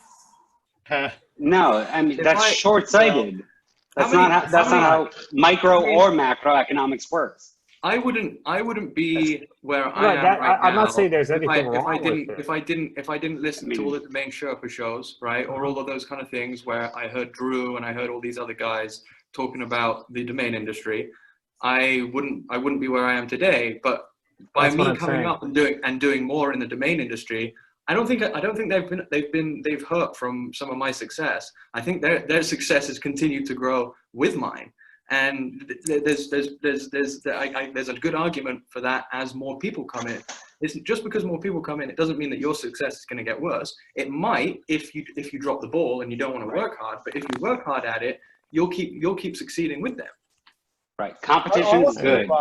I want to speak into that, Josh, as well, because I've done, as many of you have too, different businesses. So I've been in Amazon, for example. And I have 17 different products on Amazon. And, you know, I did that for years. I spent tens of thousands of dollars, lost tens of thousands of dollars. But I just kept evolving because it was my lifeblood. It was what paid for food on my table at that point in time. And it was very easy for me to just turn around and say, no, this is stupid. This is dumb. People are just going to eat me up. I just kept evolving. And I think that's so important. There is not one industry that you can just sit in the corner and quietly just tick away and make money and no one's going to come get you. I'm just a young gun in this industry, a fresh face, if you like. But I've done everything the right way and studied the right way and will continue to perceive the industry in the eyes of others in the way that I perceive it as I enter it now, and I mean for it to continue. Because I think, you know, there's nothing wrong with spreading the word of this industry. You know, I don't think it's taking food off the table of others. I truly believe. But you're just giving an example of exactly what you said. You gave an example. You had 17 products on Amazon. Yeah. And now you're no longer selling on Amazon. Am I correct? Yeah, correct. Yeah, exactly right. See, so what I'm saying everybody else came and squeezed you out, including from what I gathered yeah, but last week was that's your always own going to happen. I just evolved into a new business. No, Eamon, you're short-sighted. He's doing exactly what we're all saying. He evolved. He went from that to this to another. Wait, but now you change your business model in the domain industry. And our industry is, I mean, as fresh as it could be. Listen, Amazon controlled him. Amazon could drop their rates. It wasn't Amazon that Amazon will wasn't compete with Amazon you. that did him in. You're correct. I'm not in Amazon anymore. I make no, you know, I'm not hiding that fact. But the one thing I like about, the one reason I hated Amazon so much and I ground so much, but I had to move on and transition, is because it was a physical product. It was dealing with suppliers, dealing with tariffs, dealing with all these things. what I'm saying to you now is I've entered the space. I've found a business that I love being creative. I love branding. There's so many different elements to this business that I really like. And I'm going to stick at that. The same with Amazon. The difference with Amazon is I just got burnt out by physical products. Had it not been a physical product, I would have just kept evolving. I had 17 products. I did it for 9 years. I didn't give up because people squeezed me out. I just kept evolving. And that's all I'm saying. It's only positive. What I'm saying to this is I just wasn't in a space with a digital product, and that's what I needed. And that's what I feel domains really have. And they'll always be there. It's just our adaptation to what's on the table for us. Like I sat for the past 3 days with a thesaurus, going through finding my own anchor words and things like this. There is so much opportunity, I believe, and maybe I'm wrong, but I'm an optimist. And I just feel that I'll just find my little niche. And then when someone comes and takes it away, I'll evolve again, and I just invite others to do the same. Yeah, and the more people that continue to realize our domain space, and the more people that continue to buy domains, whether they're individuals or companies, the stronger our positions will continue to be. We've already been here before, and that doesn't mean you can just sit back and be comfortable. That means you need to continue to evolve, change your business strategy, continue to invest in different things. But we have the initial edge because we're all here together. We're all in it together. It's not like we're going to be squeezed out of this space. And you know what? Maybe that will be the best day of all of our lives when we all get squeezed out and someone all pays us a high ticket price to get rid of all of our domains. And then we can talk about something else. But we all know we're all learning every day. We're all trying to invest in the niches we know. And we're all trying to expand that every day. It's not like we're going to get pushed out just because the general public knows domains are a thing. They're all going to have that same learning curve that we all experience. We're just a little bit ahead of the curve, and we should continue to educate people, and we should continue to grow. And I think it's really ripe for growth because a lot of people that have been thinking of and tried to build their businesses on Facebook, have gotten tired of it, and a lot of people have left it, and all the bad publicity Facebook is getting, and people that say that, look, I do not want to build my business on somebody else's platform. I'd like to have my own. I think that's really where the growth is. And I think we're going to see more and more of that. I mean, not just Amazon, but Facebook as well. So people are deserting those and deciding to have their own domains. And I think that's where the names we have are going to be very attractive to them, because maybe they might have thought about this for the first time and seen a name that just brings them out there, and they have their own place. So I think growth is really what we're going to be looking forward to, and I think that's great. Yeah, and Joseph, what you're saying is basically like in all my sales pitches, it's owning your traffic. Amen. Owning your traffic. What if Facebook gives you a 30-day suspension? How are you going to continue running business? How are you going to continue running ads? But it's not even that. Like, Well, that's Facebook somebody is the that's best just example, because it used to be on Facebook when you had a group or a page, you could message everybody that you were connected, that was a fan of yours. And then, they limited to 5,000. And then it was like 2,000, or I don't know what the numbers were after that. But then all of a sudden you have to pay for everything. Whereas originally it was all marketed as free. So you spent all that energy building up Facebook so that they could charge you back. But we're going back 10 Yeah, years. but that's their business model too, which is good for them. Pay to play. Yeah. Listen, they've got themselves to a place where now you have to pay to play. But I'm saying that's what's going to happen with us. Hopefully one day, as long as we continue to all promote each other and promote our industry, I don't think competition is bad. One day, hopefully we'll all be in the same place as like pay to play, not only renting your domains, but just people will all want to have us on their Netflix shows. People will all we're going to be the pioneers in 20, 30, 40 years that we're all you know, arguing with each other because we're all on the same page with different point of views, but we were all ahead of the curve. Like Rick Schwartz was 20 something years ago. You know, we all wish, like the saying is, when was the best time to invest in domains? 25 years ago. When was the second best time? 1992. Today. There was no investment in 82. Right? They were free back Hey, then. Mike, good to see you also. No, but this, you know, the best time to invest in domains was 30 years ago. Yeah, yeah. When was the second best time? Yesterday, today. I think it's If you don't important.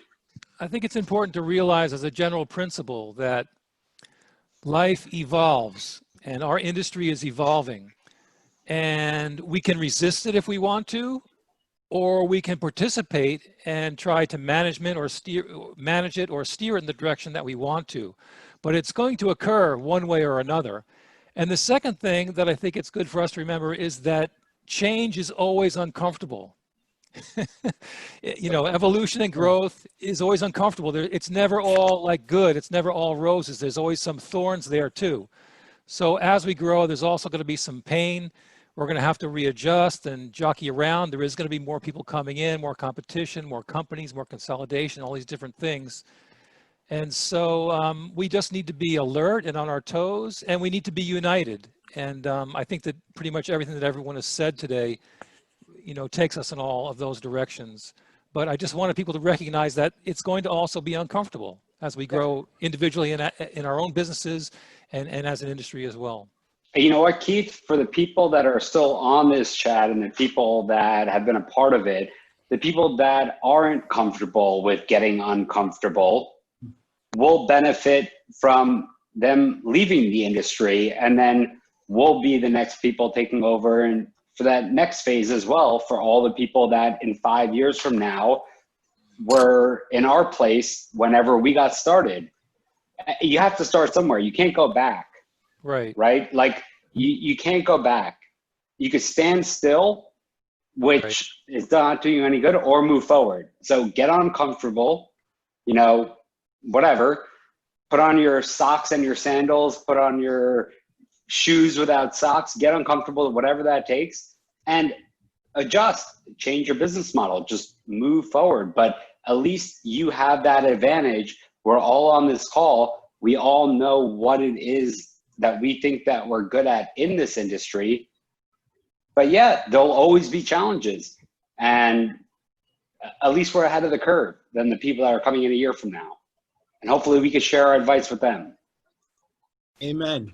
And also, just to give a little bit of a personal angle on this, you know, both, you know, Josh and I, we have our respective podcasts, and Josh's is much better than mine, but still, I have mine.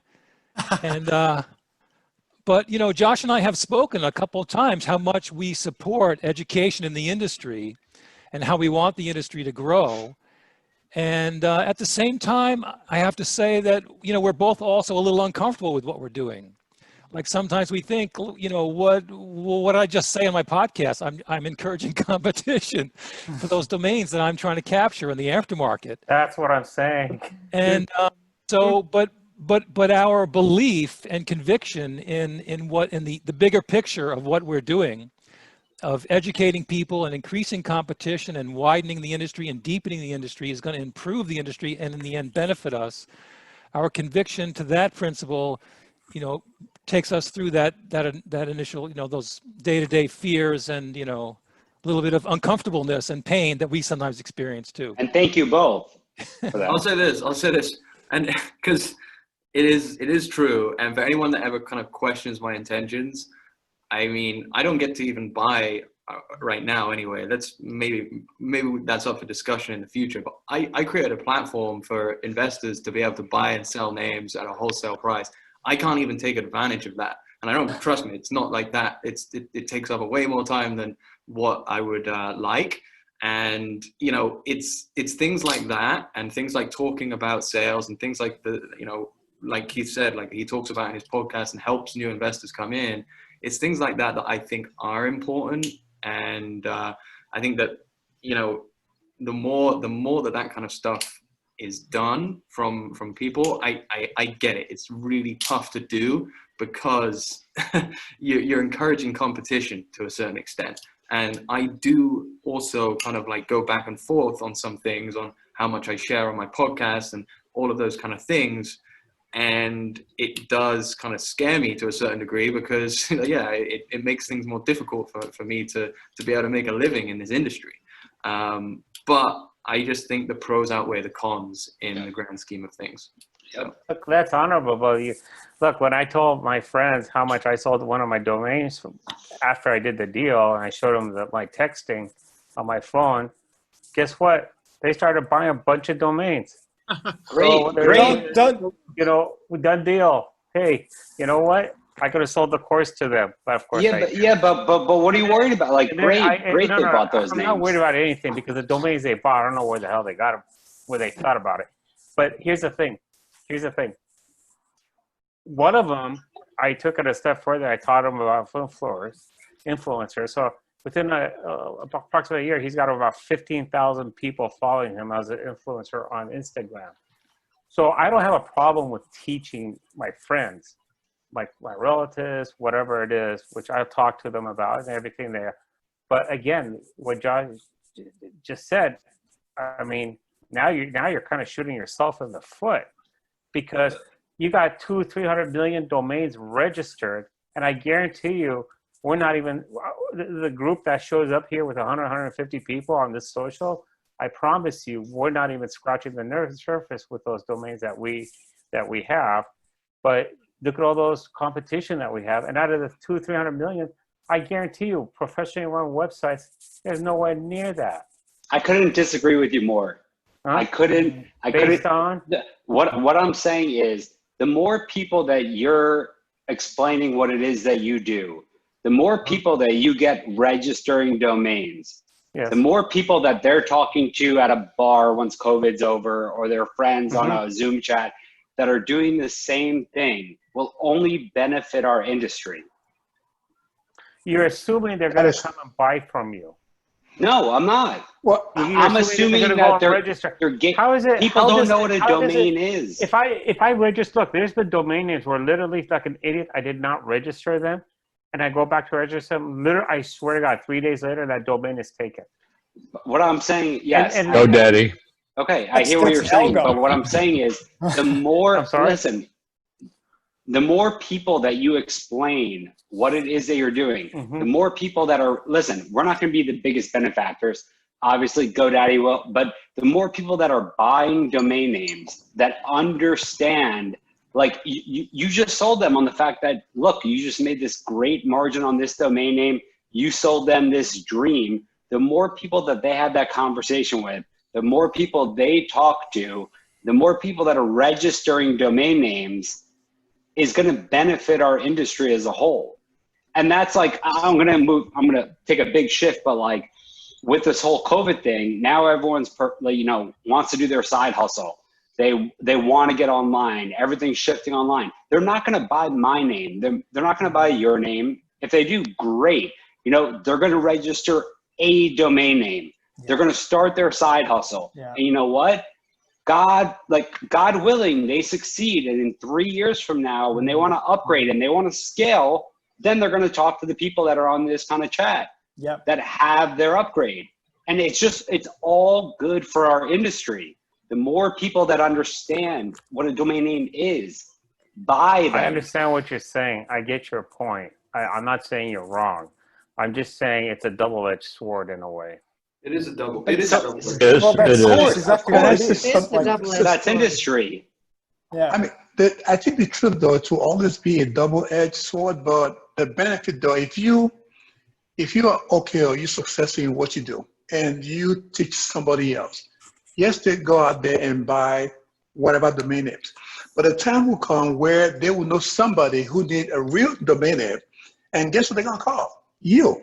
Because in their mind, you're the one who's the expert. You're the one who's their mentor. So, but I'm not charging anything for it. That again? I'm not making money off of it. Yeah, but that's short-sighted. But I think you will over time. Like I said, if it's my friends, my family, if I can help anyone on this chat, with my, I'm a very talkative person, all right? So I have no problem. But friends, family, anyone I consider, like I consider all you guys friends, right? Because we're all in the same industry. We're all here talking like normal human beings rather than cussing each other out. But it's going to pay off, though. It's going to pay off. I promise you. It Right, will right. pay off. No, it will. What's good for the always masses does. is going to be even better for the specialists and the experts and the people that were here before. So that's all I'm saying. Listen, you're not getting paid today from it. And that's what I said. You may not get paid tomorrow. But the more people that adopt this mindset, it will pay off. And that's what Josh is saying, and that's what Keith is saying. Listen, the benefits do outweigh. Well, there's the two levels, right? First of all, there's the level we buy at, right? First of all, nobody's going to argue that we could use more positivity in the end user market. People who are end users, I mean, obviously that's like they're buyers for all of us. And right, and that's all I talk to, so everyone should know. Okay, but that's the whole thing. Is that for us, it's a little bit different. Like for those of us who buy domains on the aftermarket, well, what makes us thrive or capable of thriving is the inefficiencies in the market. Is the fact that there is a lack of people bidding. Like, I mean, I all the time. All my sales are 4 figures, and they're almost all domains I got for 2 figures. And some of them $5 closeouts, which is still $13. Yeah, but RF, you forget, I'm a domain investor as well as a domain broker with my own portfolio. So I'm bidding on all the same names as all of you every day. And I've been and the last time I could tell you that I got a good deal, I couldn't tell you. I'm so outpriced like everyone else recently. I got great ones all the time. But what I'm saying is, what Albert's trying to say is you think you get great ones. Jason. Right. That's real. That's the real. Everyone's laughing, but no. Right now there's a lot of influx of people, and we're all overpaying. And that is why you're getting outbid and overpaying, because there's too many people. And that should be our biggest problem. Overpaying. We should keep having competition. Overpaying today. I'm willing to bet that 12 months from now we'll say, oh my gosh, do you remember last year when I could pick up nutrition jet? Agreed. But we're all in the industry, and maybe right now the aftermarket isn't the right place. So you have to pivot your business model a little bit until times are a little bit different. But we're all still in the domain industry, and we're not going anywhere, and we're still ahead of the curve.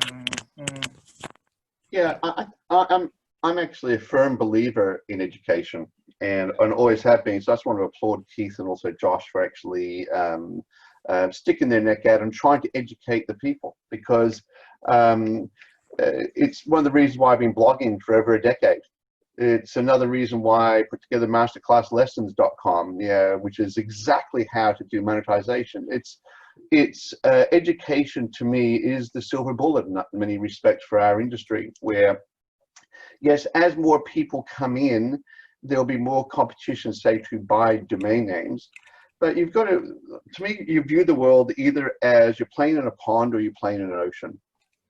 I think there's huge amounts of opportunity in domain names, and there will be for many, many years ahead, as long as we think creatively of what we can do with them, and to creatively in market niches and things like that. And I'm eternally positive about education. So Mike Seiger, who's been doing Domain Sherpa, did Domain Sherpa for many years. There's other people probably here right now who have gone out of their way to help educate others, and I applaud you for doing that. And it's they may be tough in some respects because now you're bringing more people into the industry, but let's face it, a great swathe of the industry, even in the sell space, is wholesale sales, not retail. So you're opening up a new opportunity for yourself. Mike, 100%. And I can honestly say I'm looking at a couple of faces that are still left here. And I don't want to make a generalization, but if it wasn't for Mike Seiger, I wouldn't be in this industry, or I wouldn't have been where I'm at right. No, Mike, I'm not. You guys are making me uncomfortable. No, Mike, I'm not saying. You did so much. You've done so much. You've done so much for this industry that before I even got comfortable and went to my first NamesCon, which was less than a year after I heard your first podcast, I re-listened to every single one of your podcasts at least 4 times. I was absorbing so much information, and without that, I mean, that's why I think Josh, I think Keith, I think everyone, and Mike from bringing up, continue to say like what is going on, continue to have industry experts. It's the only way our industry is going to grow. Yeah. To speak into that, I have to say, if it wasn't for you guys and having the integrity and the openness to share, and Keith and Josh as well on their podcast, like Josh just said, sometimes I just kind of want to keep things myself, I guess, but I just share because it's who he is and his integrity. I wouldn't have dipped into this industry. I would have dipped into this industry. I wouldn't have immersed in the industry. Yeah. So, and that's one person, I'm sure there are many others on the call too. I have now immersed because it aligns with my core values. And that is a credit to this group, really, an absolute testament to Michael, to all of you, because you've all contributed some way to my feeling about an industry that I thought was a real gray area, I won't lie. And we all know that, right? We all know how people perceive from the outside. I'm an insider now. And so that integrity there has actually has made a difference to myself. So that absolutely goes with what we're talking about here. If it was for people keeping things to themselves, you wouldn't have the integrity that we're talking about. The industry, this pool of people here, it wouldn't exist. I wanted to build on that because, as I was listening to what Jason was saying, what Josh was saying, Michael, both Michaels, this industry will grow. It will grow despite itself because of the importance of domain names, just how fundamentally they are important to internet activity in general. So the thing that's beneficial about us having conversations like this and helping educate people is that people will come into it and they will do business. The kind of business that they do when they first come in can be good, or it can be bad with respect to, what the impression that this industry gives to the outside world who aren't involved as deeply. And I spend a lot of my time dealing with the wreckage of bad actors. In the ICANN registrar and registry space, we're constantly dealing with intellectual property attorneys who are, have to go play Where's Waldo and find Kaiser Soze who's registered something. We have to deal with malware and, there's just so much crap that we have to deal with the anti-spam people and make sure that, they don't get punitive and start to make domains stop working at email resolvers and things like that. So for all of the conversations that we have to educate each other and the things that we're doing to help make sure that this industry has a lot of integrity, there's probably, equally as many or probably more people out there doing the exact opposite, who are just, dumping their sewage into the lake. And so this is very valuable that we're having these conversations and growing the industry in a healthy way rather than have it grow in an unhealthy way. Yeah, I couldn't agree with you more, Jonathan. And even on the monetization side of the industry, which we're in, the number of people who even try to get accounts with ParkLogic and that their activities are highly questionable at the best, and they try to dump sewage on top of everyone else. And so we actually found that if you vet the person, you typically will find their domains and the behavior is good. And you also find that the traffic is good quality and things like that, if you vet the person and be very stringent about that. But it's a tough thing because it's a great industry, and because it's such a great industry with lots of potential, it attracts great people and attracts scumbags, to be quite blunt with you. And that's why I think last time I spoke, if you want to work with us, what you should do in that sort of stuff, with account applications, and we then follow up every single person and reach out to them, make sure we can call them up, make sure we can talk to them, all that sort of stuff, because we want to make sure we're dealing with really good quality people and make sure the bad ones are washed out of the industry. So I completely agree with you, Jonathan. On the perceptions are benefited, you know, I have such a benefit from just talking with this group. You know, I'll point out Kevin McKim. I've had some great conversations with him at conferences. I got you to wake up, didn't I? I've had some good conversations with you over the course of time about, you know, the business and, you know, meeting you and your wife, you know, and just having conversations about what you're doing with the industry has really been impressive. But when I can go and I can be talking, and I'll mix it up, because I go to intellectual property conferences and talk with lawyers and people, and you know, they just see us as a whack-a-mole game. They don't see us as any kind of valid industry. But if I'm able to point at some of the lesson plans that Michael Seigers put up with the Academy, and I can point at some of the you know, different things that Michael is sharing with his Whizbangs blog, and all the different people who are putting together light of day best practices, talking about conducting themselves with integrity, all of these things lean together and help build a better foundation to build on for us. There's the saying that a rising tide lifts all boats. Big and small conversations that we have when we're inspiring new people into the industry and attracting more business happening, that's really important. Paige has, are you on? I see Paige. I think I'm getting dizzy watching Paige here, but Paige is riding dirty. He's the guy who'll he'll take time to talk to anybody and help them understand our industry in a really fast and healthy way. And he really has inspired a lot of people who are investing. And I think we all have that opportunity to pay that forward as we go out and talk to people. I think Jason said it very, very well, that the next person that we talk to, or maybe it was Adam, I want to make sure I'm giving credit appropriately, but you know, we have that opportunity when we talk to people to transmit what kind of an industry we're in. And you know, I've done that to it's my get rich slow technique, is what I call it. You know, it's you know, when I founded NamesCon with Richard Lau, we did that to help get better word about our industry out there, and to help us, you know, magnify and really edify people who are doing the right stuff. And it's just been fantastic to watch everything grow and thrive and flourish. It's just been inspirational. Jonathan, I think, first of all, thank you so much for sharing that. And Michael, also with your Whizbang blog.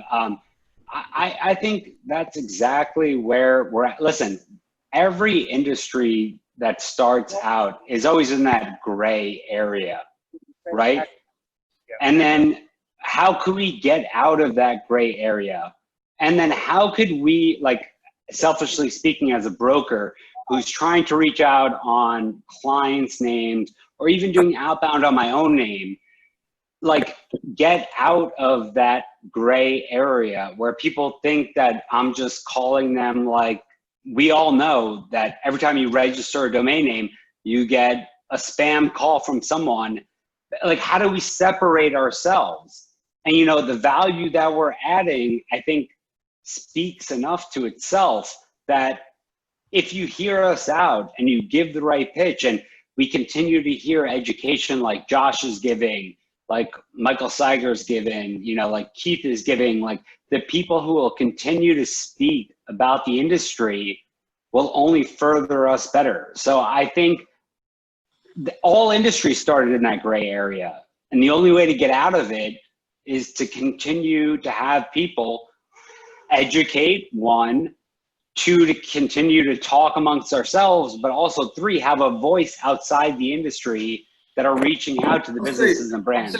I'll say one thing on that topic that I kind of changed my social behavior in that retrospect in one area here is that you know, as domain investors, particularly at the actually across all elements of the market, but in this case, I want to focus on the low end of the market where you're picking up names for, registration fee to $50 and selling them typically in the like $3,000 to $5,000 range. That's like a massive volume game. So like, as far as an end user is concerned, when you say, and you post on LinkedIn or post on Twitter that, bought this for $11, sold it for $4,000, blah, blah, blah, blah, blah, blah. The people outside of the industry, all they see is, wow, that piece of shit. I can't believe they just made that much money on a domain. That's unfair, right? Because that's how people think. They don't think about things in a realistic perspective. They think about it in a different perspective. But what they don't see, obviously, is how many other names that these guys had to try to buy, and how and like the amount of money they spend on renewals, and like nobody's going to explain that to them. So ultimately what I'm saying is, like, posting all that kind of thing publicly is not the right approach. It's more about educating on the value side of domain names, and then from an investment standpoint, it's educating on how difficult it is, not making it look so easy, because it's not easy. Josh, agreed 1,000%. And you know what? I actually, I think I was speaking to Paige about this right before the domain show. As a broker, that's how I got a lot of my business. And the reason was because I believed in transparency, but it also came back to bite me in the ass. When I was pitching a name to someone and they sent me screenshots of my LinkedIn names, and they were like, why don't you get a fucking real job? Like, keep selling these names. Like, you know what? I need to educate the people that are here. I don't need to post it publicly. And most of the people I'm friends with on those social medias are domainers, which is what I've catered to. But it has come back to bite me in the ass. And as much as I preach transparency, I don't think the general public needs to know it. So you're absolutely right. So if you're reporting to like Ron Jackson, or like to us, reporting the sales price is good, but like telling for example, the Mike Mann. Don't mention the purchase price. Yeah, the Mike Mann ones hurt a lot, I think, for a lot of people, because they're just like, what? You paid $7 for this and you sold it for $20K? Yeah, but nobody knows Mike Mann outside of our industry and follows him really. Like the CMO of IBM is not following Mike Mann on LinkedIn. We all are, but that I'm agreeing with you and disagreeing at the same time, because I'm saying it has come back to bite me in the ass. All of us see Mike Mann, see Rick Schwartz, see everyone else on this chat in our social media, because we either prioritize them or those are the only people we're friends with. But when you're selling to an end user, like I am all day, every day, and they're taking screenshots of my social media and sending them to me, then that's a problem. And I agree. That doesn't benefit our industry. And I've deleted all of them. And I will happily tell all of my domain investors what it is I'm buying, what it is I'm selling, but I will no longer be posting what I thought was for the transparency of the industry on social media for that reason. Well, that's another reason. It's another reason why DNWE is private, and why we vet people so closely before letting them onto the platform, because we don't want end users to think that the price of domains is low, because it's not. These right. Like the prices there are being traded between domain investors, and they're highly speculative, and they're paying more. Like an investor that pays $500 for a domain name is paying more than 99.9999% of the rest of the population, apart from maybe one other potential end user in the future. So without us, we create the market among ourselves. Nobody, like end users are like, oh, you're stopping people from creating or whatever. But we're actually one of the highest paying customers for these domain names. So, yeah. I think that's what there's a huge difference between educating on the end user side and the wholesale side. Like on the wholesale side, I mean, look, we're all here, we're all friends, and we're all going to learn from each other, right? So there is an advantage on this micro scale to help each other here. To get to get to Albert's point before, if we get another 20,000 domainers in the industry who are buying the same domains as us, doesn't necessarily help us. But if we are able to elevate the value of a domain name to the population at large, then that's what we need to do. You know, as Deborah, I think you said the Netflix thing, right? I mean, like, I don't think it would ever happen, but that should be a goal. Oh, like, it will. It will. You know, but I mean, that's the whole thing, is that it's not the other. We don't need any more people in the industry per se, but we need more people to understand the industry. And to But we need both. Like, we need both, from someone who talks on these socials every week and from someone who spends his whole day reaching out to end users. There is a fine line, and I just realized that recently. You know, it can come back to bite you in the ass, but I was posting it because I thought, like Mike Mann, like, he's doing it. I mean, want to give him the benefit of the doubt, but he's mostly bragging about the domains. I just think that we need more transparency in the industry, especially the people that are following me are mostly domainers, and the people I follow are mostly domainers. But for an end user and for someone who reaches out to them, they don't need to see that we're buying names for $8 and selling them for how many thousand. But that's what we're talking about. If you're talking about, there's a difference. Like, if we're talking about the transparency on the end user prices, then for sure, yes, as long as it's a good sale. Right, but where do you draw the line? That's what I'm saying. For me to say, oh, I sold this domain, like the domain I sold 2 weeks ago for 5,000 something, that I bought it for at closeout. I mean, like, that doesn't do anything for everybody. And even to Josh's point, there's some people who would actually resent that. Yeah. And it's unfortunate because it's not even true, because I did not buy that for $11. I did on paper, but I actually bought that for $1,000, including all the other domains I bought that didn't sell that year, and how many hours of digging through the expiry list. So I still made a nice profit, but it's not realistically the 300x whatever it was on paper. It was, it was still a nice profit, but I mean, here's by the way, these things work in parallel. So like, new investors equals more education on end users. As the number of people in the industry goes up, so does the education to end users in general, because it's just more people. It's more people. Like, every time that you or I go out and speak about this kind of thing, I mean, people, I came from a previous background. I came from the payments industry, payments and financing and loans. Pretty much everyone who knew me in my prior companies knows what I do and understands more about the domain industry because of what I've talked about. And actually, a few of them have ended up signing up for DN Academy purely because they've seen what I was doing on the side while I was working on my previous jobs. Like, the more people that come into the industry, the more of that happens, and then the more people understand, like, when they do want to go out and do a project create a project or start a company, that they're going to have to pay a few $1,000s for a domain name, or maybe $100,000 for a domain name.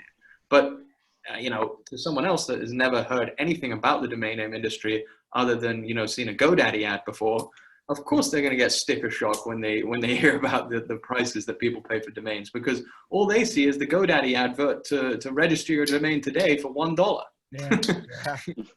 Here's the thing. Glad to be back in. Sorry I was out for a while. Sounds like you're on the same topic, and I had. Here's the thing. Here's the thing. I'll be honest. I showed a house not too long ago for $3.2 million. Get this: the people about a year earlier had paid $1.9 million for it. Didn't do anything with it, and my clients. It turned out where I just took my clients into the selling agent's office, and she just looked at him and she said, They could have gotten this house for free. They could have inherited. It doesn't matter. This is the price that they think it's today. Yeah. Whether you pay $10 for a domain and ask for 100,000 tomorrow, or you pay 1,000 and ask for 5,000, it shouldn't matter. The person who's interested in the domain name shouldn't care what you paid for it. And if they're too stupid to understand that, No. Wait. We're not in the same place as the real estate market. Yeah, the real estate market's been there for people aren't thousands of stupid. years. wait a They're minute, just uneducated. Arif just said he spends hours looking for these domain names. That his time is worth money. Yeah, but those people are just—they're not stupid. They're that he just part of not educated in our industry. That's all it is. No. These were buyers. These people were buyers of the house.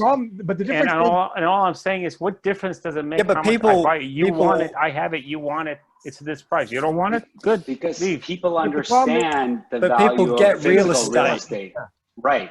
People like real estate's been there for thousands of years. Yeah. And you know what? People just like you want your brand, people want to make that house their home for the next 40 or It's an 50 emotional years. attachment. So it doesn't matter if you paid $1 million for it. If they want to live there, they'll pay you $10 million. People don't get domain names. They think all domain names are $8 because they saw an ad at the Super Bowl where GoDaddy says, get your brand, get your domain name, and register it today. So I think the more education, like Paige has done, Michael's done, Josh is doing, these socials, is only adding to our legitimacy as an industry. And one day we will be there, but we're just tapping into it, and we're lucky to be at this forefront. I keep going on what I was going to say before. So I don't think we can underestimate, though, at the core of buying expired domain names is a very unfair, uncertain, possibly not kosher transaction. Taking an expired name before the registrar asks for a refund of the prepaid fee and selling it. And we benefit from that, okay? But at its core, that is a hard thing to illuminate because people aren't going to like what they see. Registrars aren't, we're not, old customers aren't, you know what I mean? It's a pretty slippery deal to say, well, normally you'd have redemption rights in the name after your grace period, but you don't because GoDaddy at 32 days runs an auction that they have absolutely no risk on, and they sell it and they take it from your account. And so I will say that as much the way I try to describe the market to people who will listen, and if they won't listen, you can't talk to them, but is that it is the Wild West. It's an incredibly unregulated e-liquid market. And what I've done is I've corralled this name that they can actually deal with me to buy. They don't have to wade into this pool of uncertainty and unclearness, you know what I mean, to try to acquire an asset that basically, as you guys have said, I've done that. And my costs are huge. And I think once there's an appreciation for that, again, if you're dealing with someone unreasonable, then you can never get across. But I think that's the first thing. And second thing is, what's amazing, and someone mentioned this earlier, is everyone's just mad because they think someone was supposed to tell them to go register these names 25 years ago. Not knowing that if they did, they would have paid 25 years renewals for some junk names. Right. But they have the same selfish, I had my niece says, I live in Cleveland. I hear they're going to change the name of the Indians. Sounds like a great time to buy some Cleveland baseball team domains. So it's like the cyber squatting nature is inherent in everybody. You know what I mean? So it's funny that we talk about we shouldn't do it because that's what everybody would do. But yeah, but Paige and Eamon, I don't know if Eamon's still here, but what's the difference between buying a closeout and buying a foreclosed home. Listen, the people lost their home. The bank is taking it over. It's not a good situation for anyone, and you're getting a great deal. So what's the difference? Protections given to a homeowner pale in comparison to the protections given to a registrar. No, yeah, but they don't own it anymore. Unfortunately, that's what I'm saying. It's a very sticky situation. They don't own it. That if we The want to bank. talk about full illumination and full education, I try to take the conversation in a different way. No, 100%, 100%. I don't know if I want that full illumination as to how I was able to acquire this name. Right, Yes, but Eamon was bringing it to real estate because that's what he does. So like whether they got it at 100,000, whether they got it at $1 million, and they're selling it for 300,000, real estate agent. I was talking about our specific industry and what we do. Yeah. I know. You missed the point before when he was talking about how he was selling a house, and I was just trying to bring it back. There is no asset like a domain name. Right. Exactly. Okay. Thank you. All the years I've talked about domain names and I've used metaphors, I try to shy away from saying anything is like a domain name because nothing is like a domain. I agree. And Eamon, do you want to chime in with your analogy before? No, all I'm saying is that this industry is no different than the other. We all been up at 1 a.m., 2 a.m., 3 a.m. in the morning looking for domain names. That's worth something.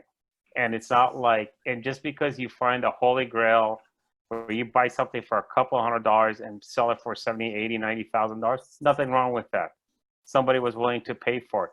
But if a person comes at you, I'll give you queen.com. Rick had registered it and he wanted $1 million and they thought, oh no, we'll give you 15,000 for it. Oh, who are you? And it was a plant company, some sort of a florist company out of England or something. Who are they to give this price? When I call somebody up and I say, I want this. And they say, okay, tell me a price.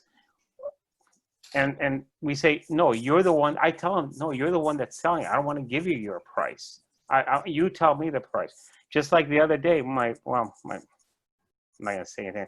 I mean, my daughter went and bought a nice, stone, and the guy had a price, and she fell in love with the price, fell in love with a piece, as a jewelry piece, and paid him.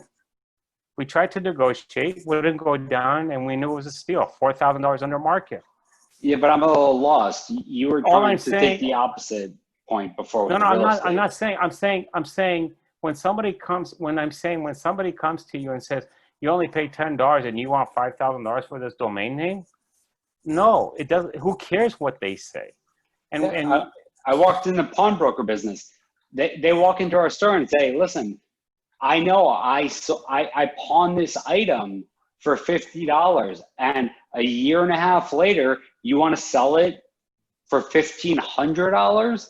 Yeah, we may make them a deal because we know that they were the previous owners, but what's the difference? The value is the value.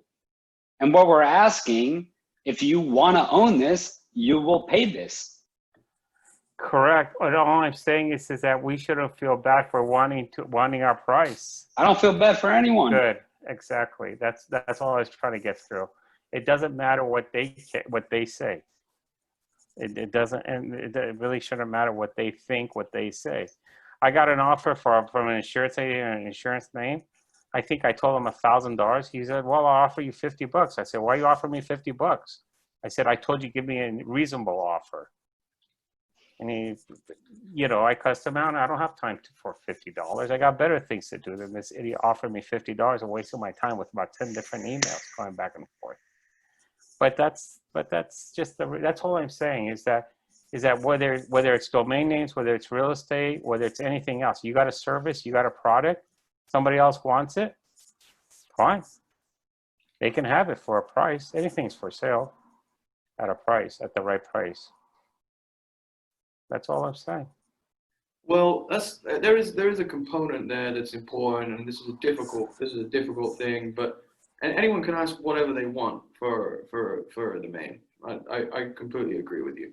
but there needs to be some basis of reasonable valuation on a domain name.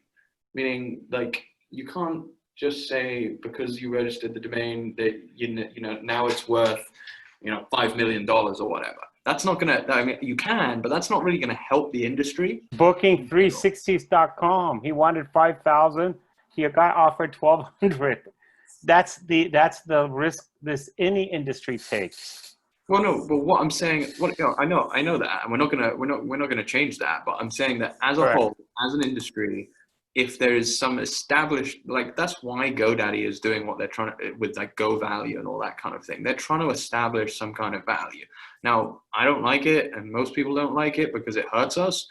But there is something to be said about establishing value so that a buyer knows when they're getting a reasonable deal who's not educated in the market, right? And that's the purpose behind it. It's the same reason why when you hire a real estate broker or when you buy real estate, you have tools and you're pretty confident in the price that you're paying. You don't feel like you're going to pay ridiculous, like 50% too much for a house, unless you're going out of your way to buy something that's not for sale, right? When a house is for sale, you know that you're probably getting it in a reasonable price range. When a domain is for sale, that's not necessarily the case.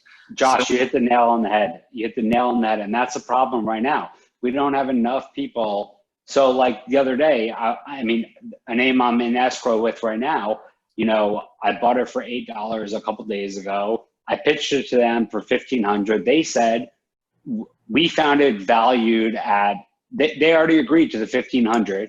They found it valued at $1,000. You know where they probably found it?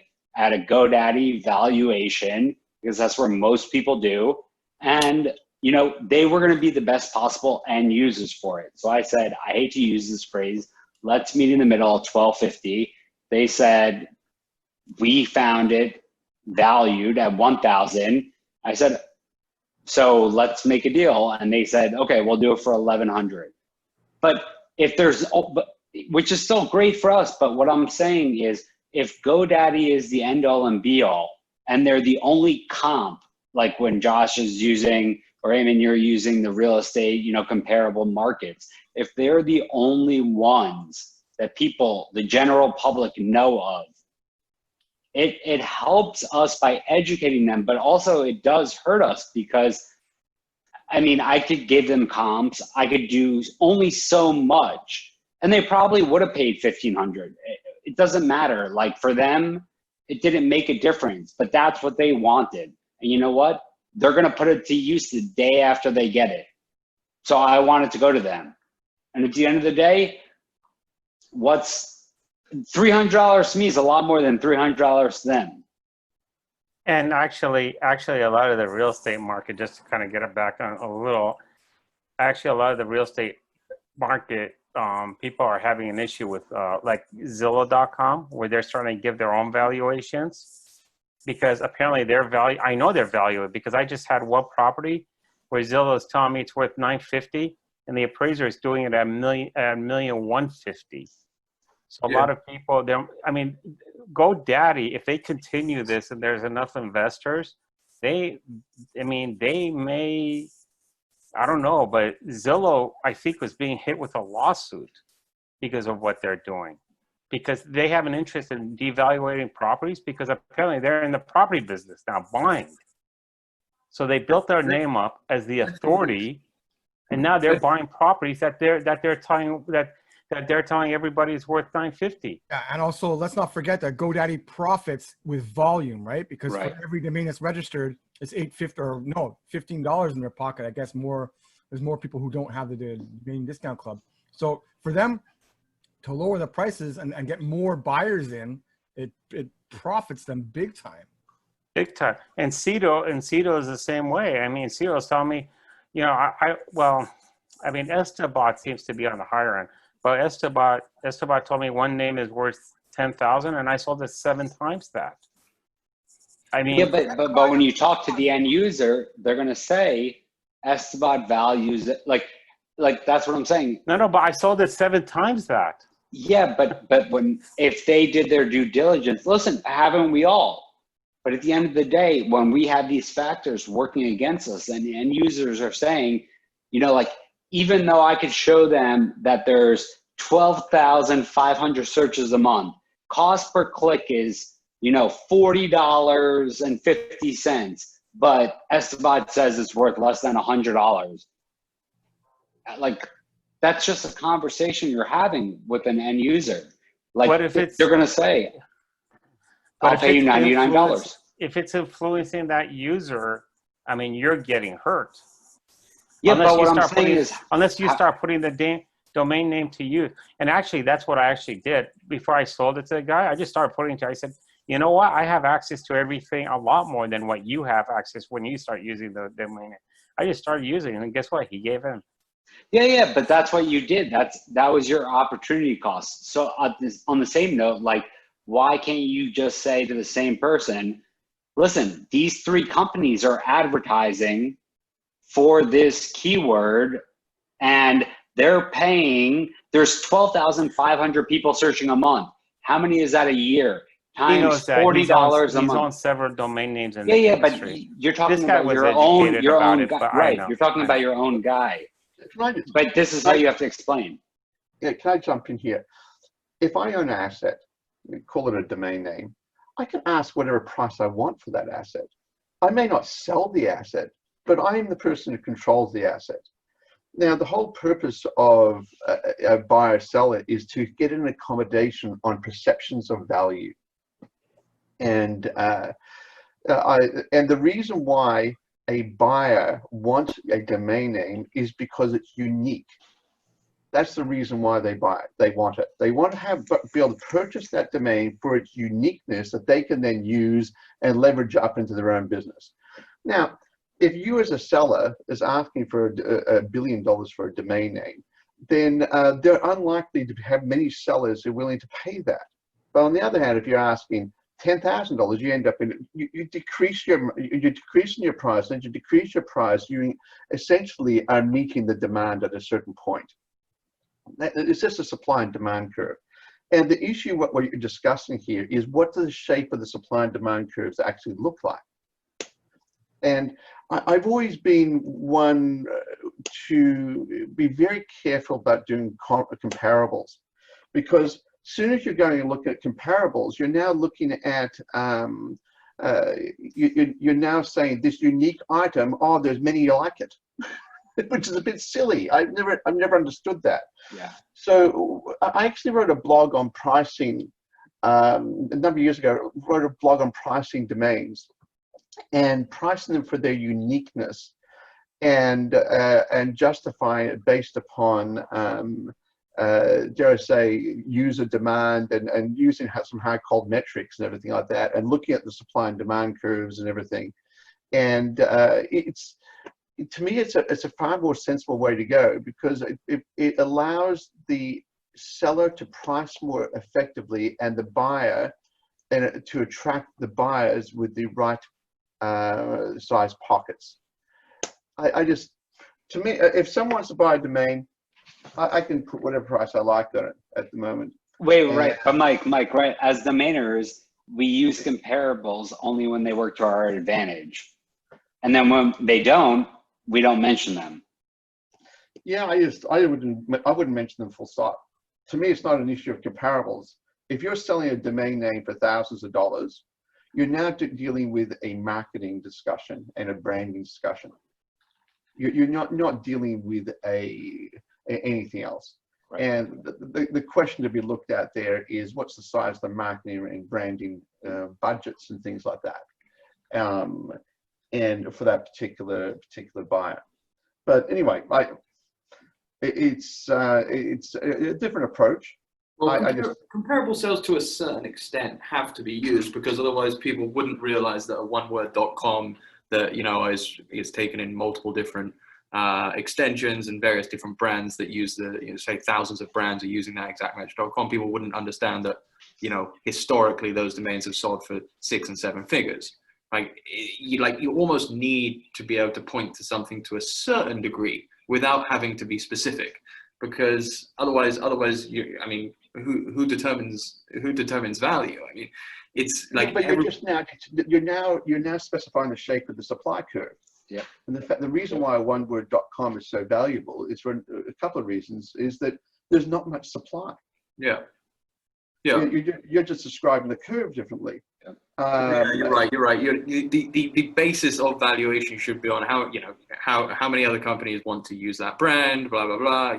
I agree with you. I agree with you. As opposed to how it's almost like I do agree with you in that respect. Looking at comparable sales for oneword.coms is actually it's a shortcut to valuation. That's what it is. It's a shortcut. Yeah, and then you look at the demand curve, and you can just look. The demand curve is easy to get. You look at the Google keyword tool, and you see the demand for that particular keyword phrase or that industry, and you can begin to match up the demand curve overlaying the supply curve, and you can see what the price for the domain should be. And it's also your time frame. Like how long are you willing to wait? Well, if you want to wait less time, you just reduce the price. Right. Exactly. But then you see the curve, you see the price point, and then at the end of the day, you have to pitch them on why you're giving them such a good deal, because this is worth what it's worth based on this. Yeah, and it's irreplaceable. What you're doing is you're actually putting some metrics behind it and doing some justifications around pricing.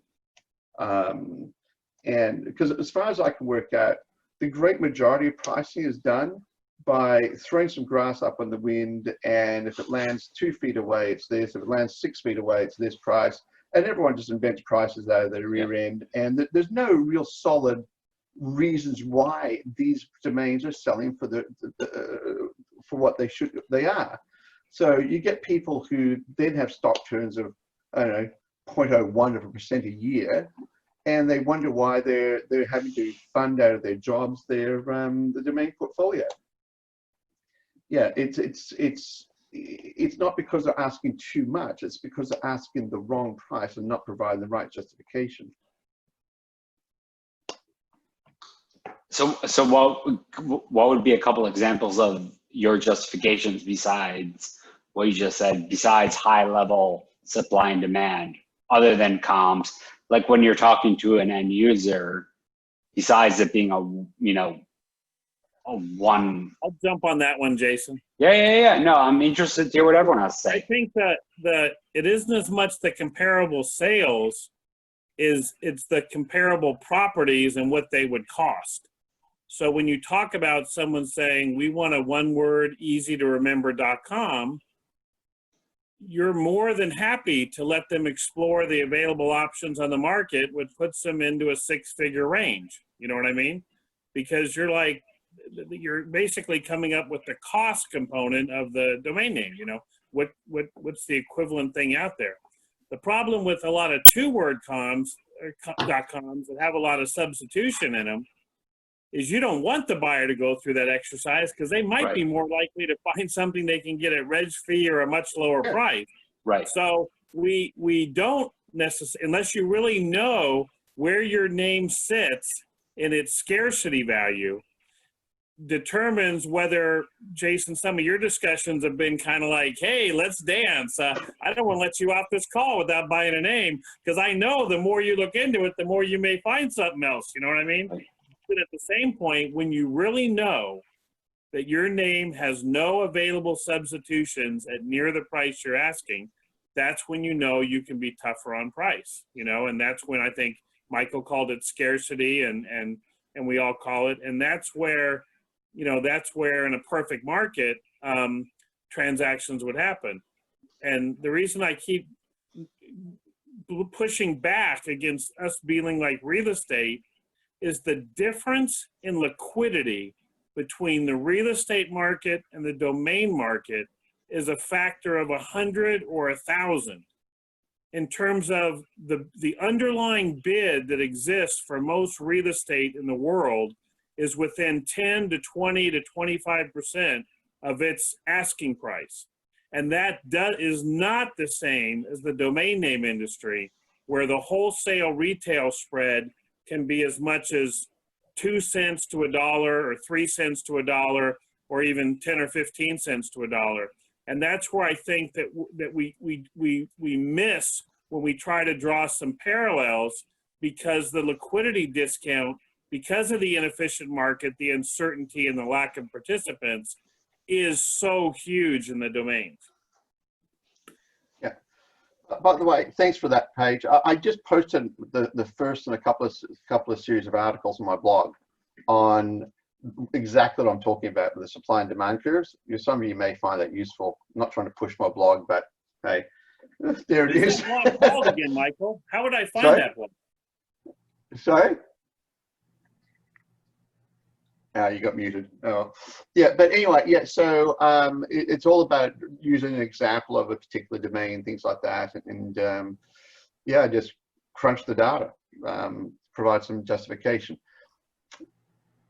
But anyway, you guys, it's been really great being here once again. I'm sorry I'm a bit late to these events. I basically wake up Saturday morning and now I'm turning this on here in Australia. Wish you guys all the best, and look forward to catching up again. I'm off to have some breakfast. Thanks a lot. Great seeing you, Mike. Michael. Cheers. Take care.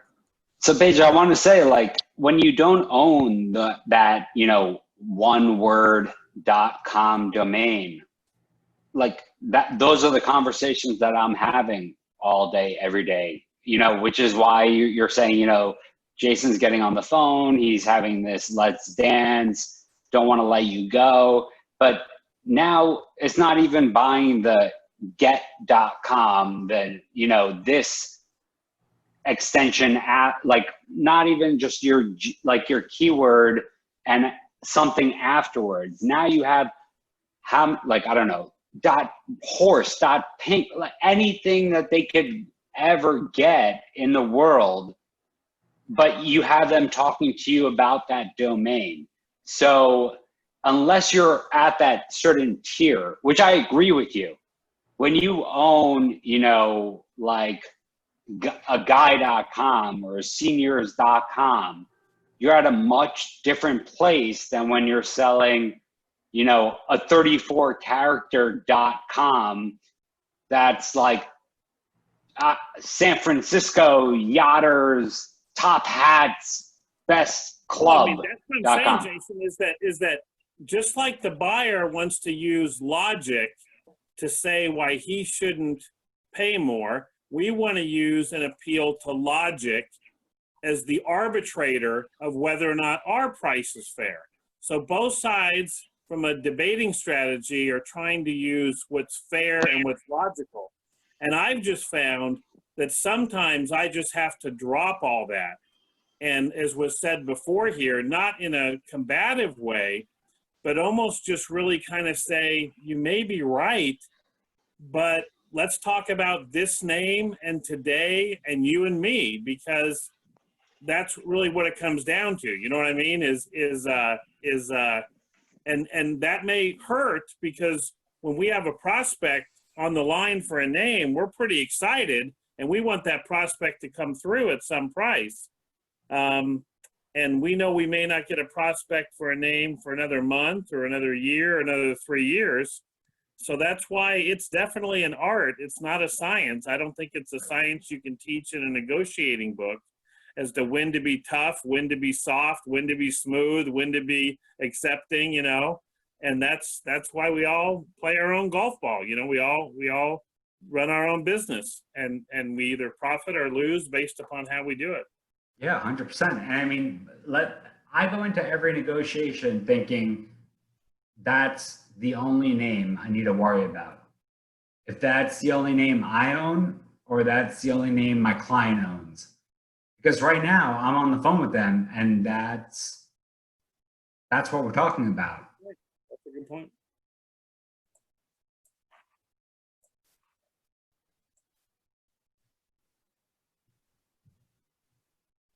We all ran out of gas. No, Look, at the end of the day, I just wanted to be quiet. I didn't want to hijack anymore. I'm just saying. At the end I of the do day, outreach all day, so that's all I do. you know, what's one thing, when a brick and mortar store is opened up, they look at everything as far as traffic goes, as far as where the sun's hitting. they look into all that, right? If I'm in Palm Springs, I'm gonna walk in the shade, and that's probably end up in the closest, the stores where that shade area is, unless I see something like a Saks across the street. Then, but the thing about it, is that this is their store. The domain name is their store location, especially if you're only online.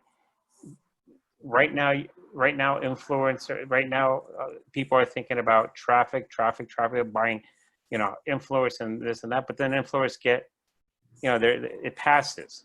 Influencers, certain influencers, that's it. There's only so much that they can promote. Then you go to different influencers. But you need a memorable domain name. I mean, there's a lot of domain names I'd like to remember, but I don't remember them. The real ones I wanted, then I have to write it down. Make sure I don't ever lose it, because it's something that I really, really want. But the memorable domain name, the radio test, and all that, that's what these people have to understand. And if they don't understand that, maybe it's not right for them, or maybe it's too early for them.